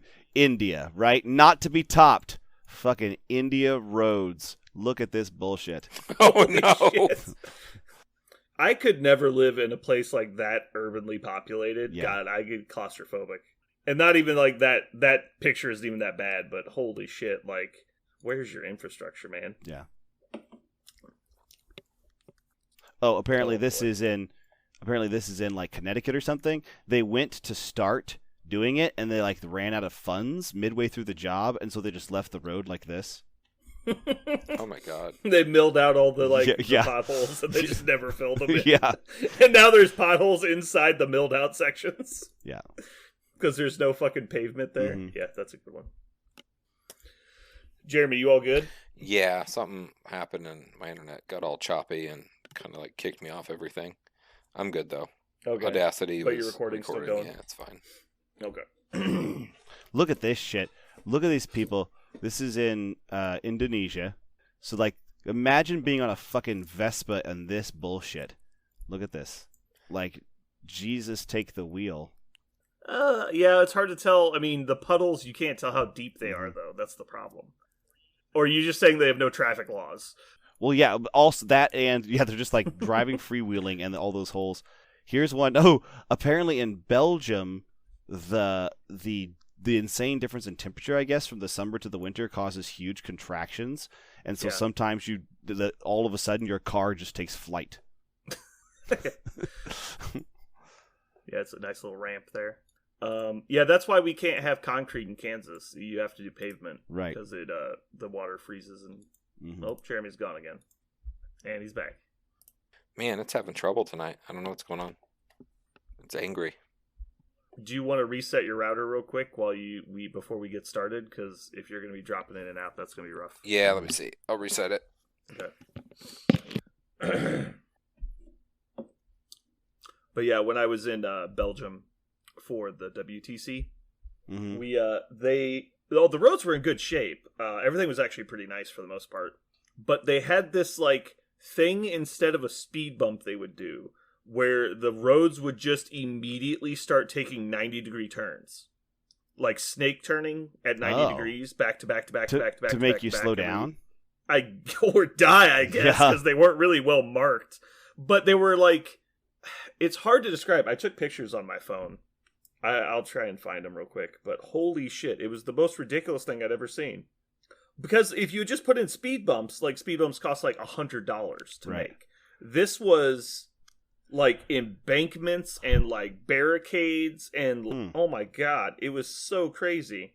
Like tens and tens of thousands of dollars for each one of these, and there was like 4 of them on each road. And they had to like split the road into 2 lanes, like separate one-way roads to even do it because it was so intricate. Let me see. I took a video of it and I was literally screaming, "What the fuck is happening?" while I was videoing it. It's like, this is the most stupid thing I've ever seen.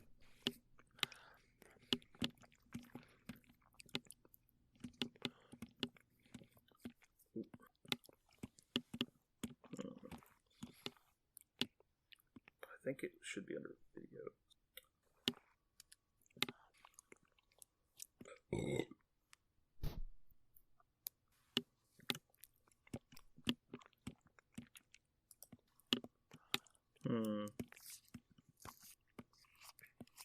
Okay.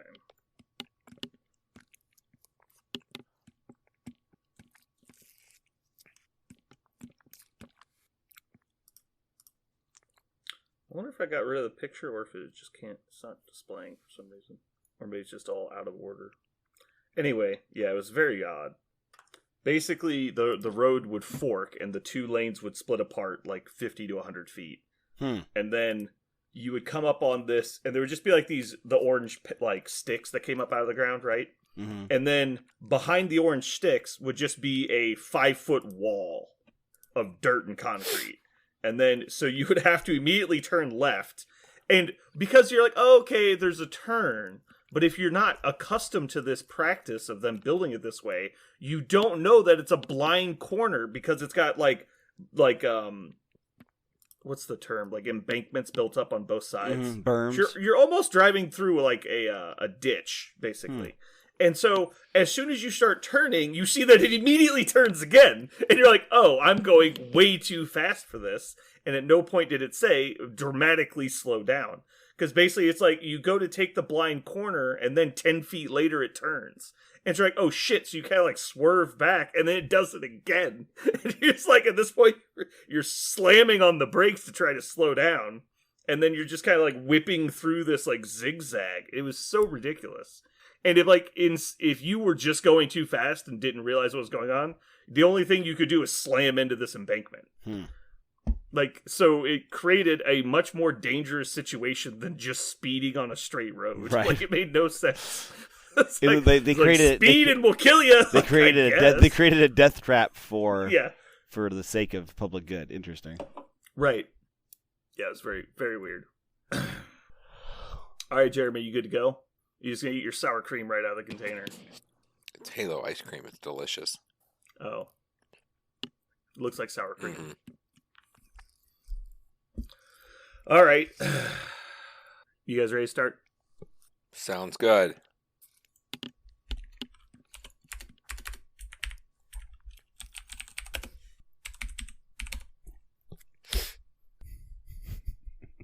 Perfect. Because it had merit. Zero merits. You know what it had? Demerits. Oh. You just gone up. No. Every Beast Wars is a new fucking trigger word. 235 it is. Oh boy. That was a beefy episode. We haven't done a 3-hour one in a while. It's because we wasted so long on the fucking news. Parker just dragging his ass through the news section. It's like, what? I actually tried to crank it forward. Here's an interesting thing about the MCU. It says, very interesting how Zemo said himself that he obsessively studied the Avengers for over an entire year.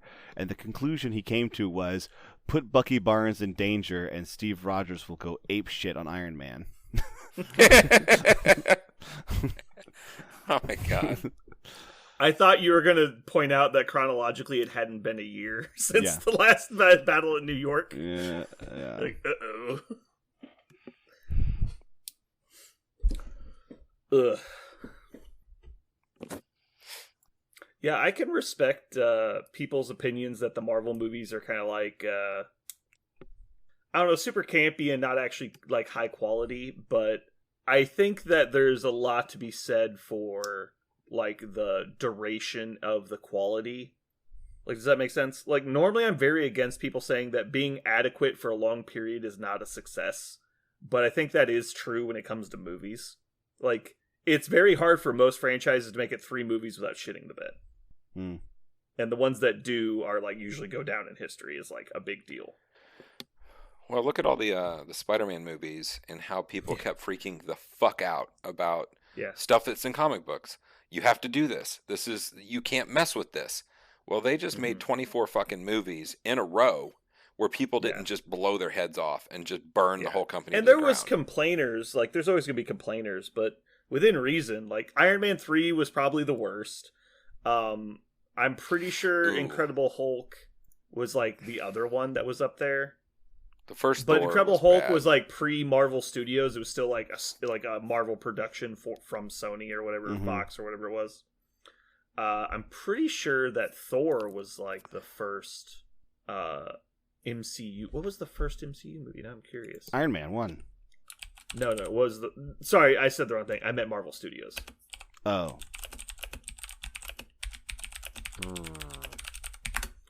Marvel Studios movie. Would it be Captain America First Avenger? It might be, but I think that was earlier. They're saying Blade was the first Marvel official release that was actually like they were affiliated with, and then just sell the rights. God, this is a terrible thing to Google search because it's all just like generic. It's like you put Marvel and Studios in the same sentence, so here's a billion garbage replies. I think the only one I haven't seen twice is Thor: Dark World. I didn't like that one at all. Dark World was okay. I liked it, but it wasn't great. It certainly wasn't Ragnarok. Is it Marvel Production Studios? What's it called?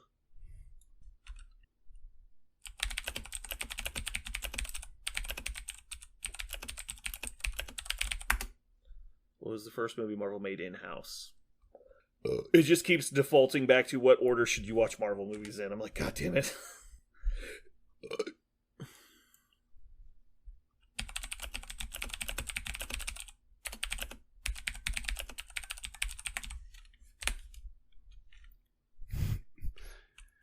Best name for a one-eared cat I've ever heard of. Van Gogh. Oh. Hmm. Yeah, I don't know.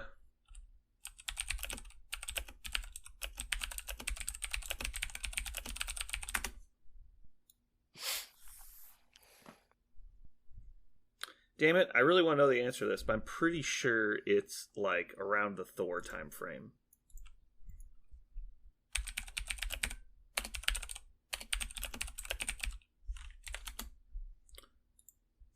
Oh well. It looks like around 2013.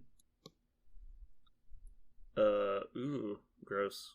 That's when Thor Dark World and Iron Man 3 came out. So that's not a great ringing endorsement. Yeah, that's bad.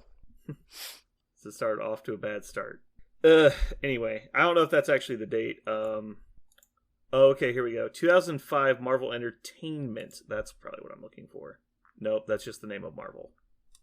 In 2005, Marvel Entertainment began planning to produce its own films, and in June of 2007, Marvel Studios secured funding for a 7-year deal, which started the crossover films.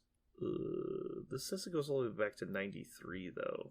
I guess just because I want to know which movies they did, though, not just they were affiliated with. Oop, 2005, Fantastic Four releases. I don't want to read this anymore. You're learning things you don't want to learn. It's just bad memories. Yeah, that's why we don't do this anymore. Never meet your heroes. Yeah. I'm pretty sure it was like the first 5 movies. Somewhere in that time frame was when they started doing in-house productions. But anyway, yeah, that's... because I think Avengers was like the 6th or 7th film. It's hard to remember. All right. Do you guys have anything you want to chat about before we wrap it up? Nope. Pretty Okay. tired. We got a pretty healthy pre-ramble on today, so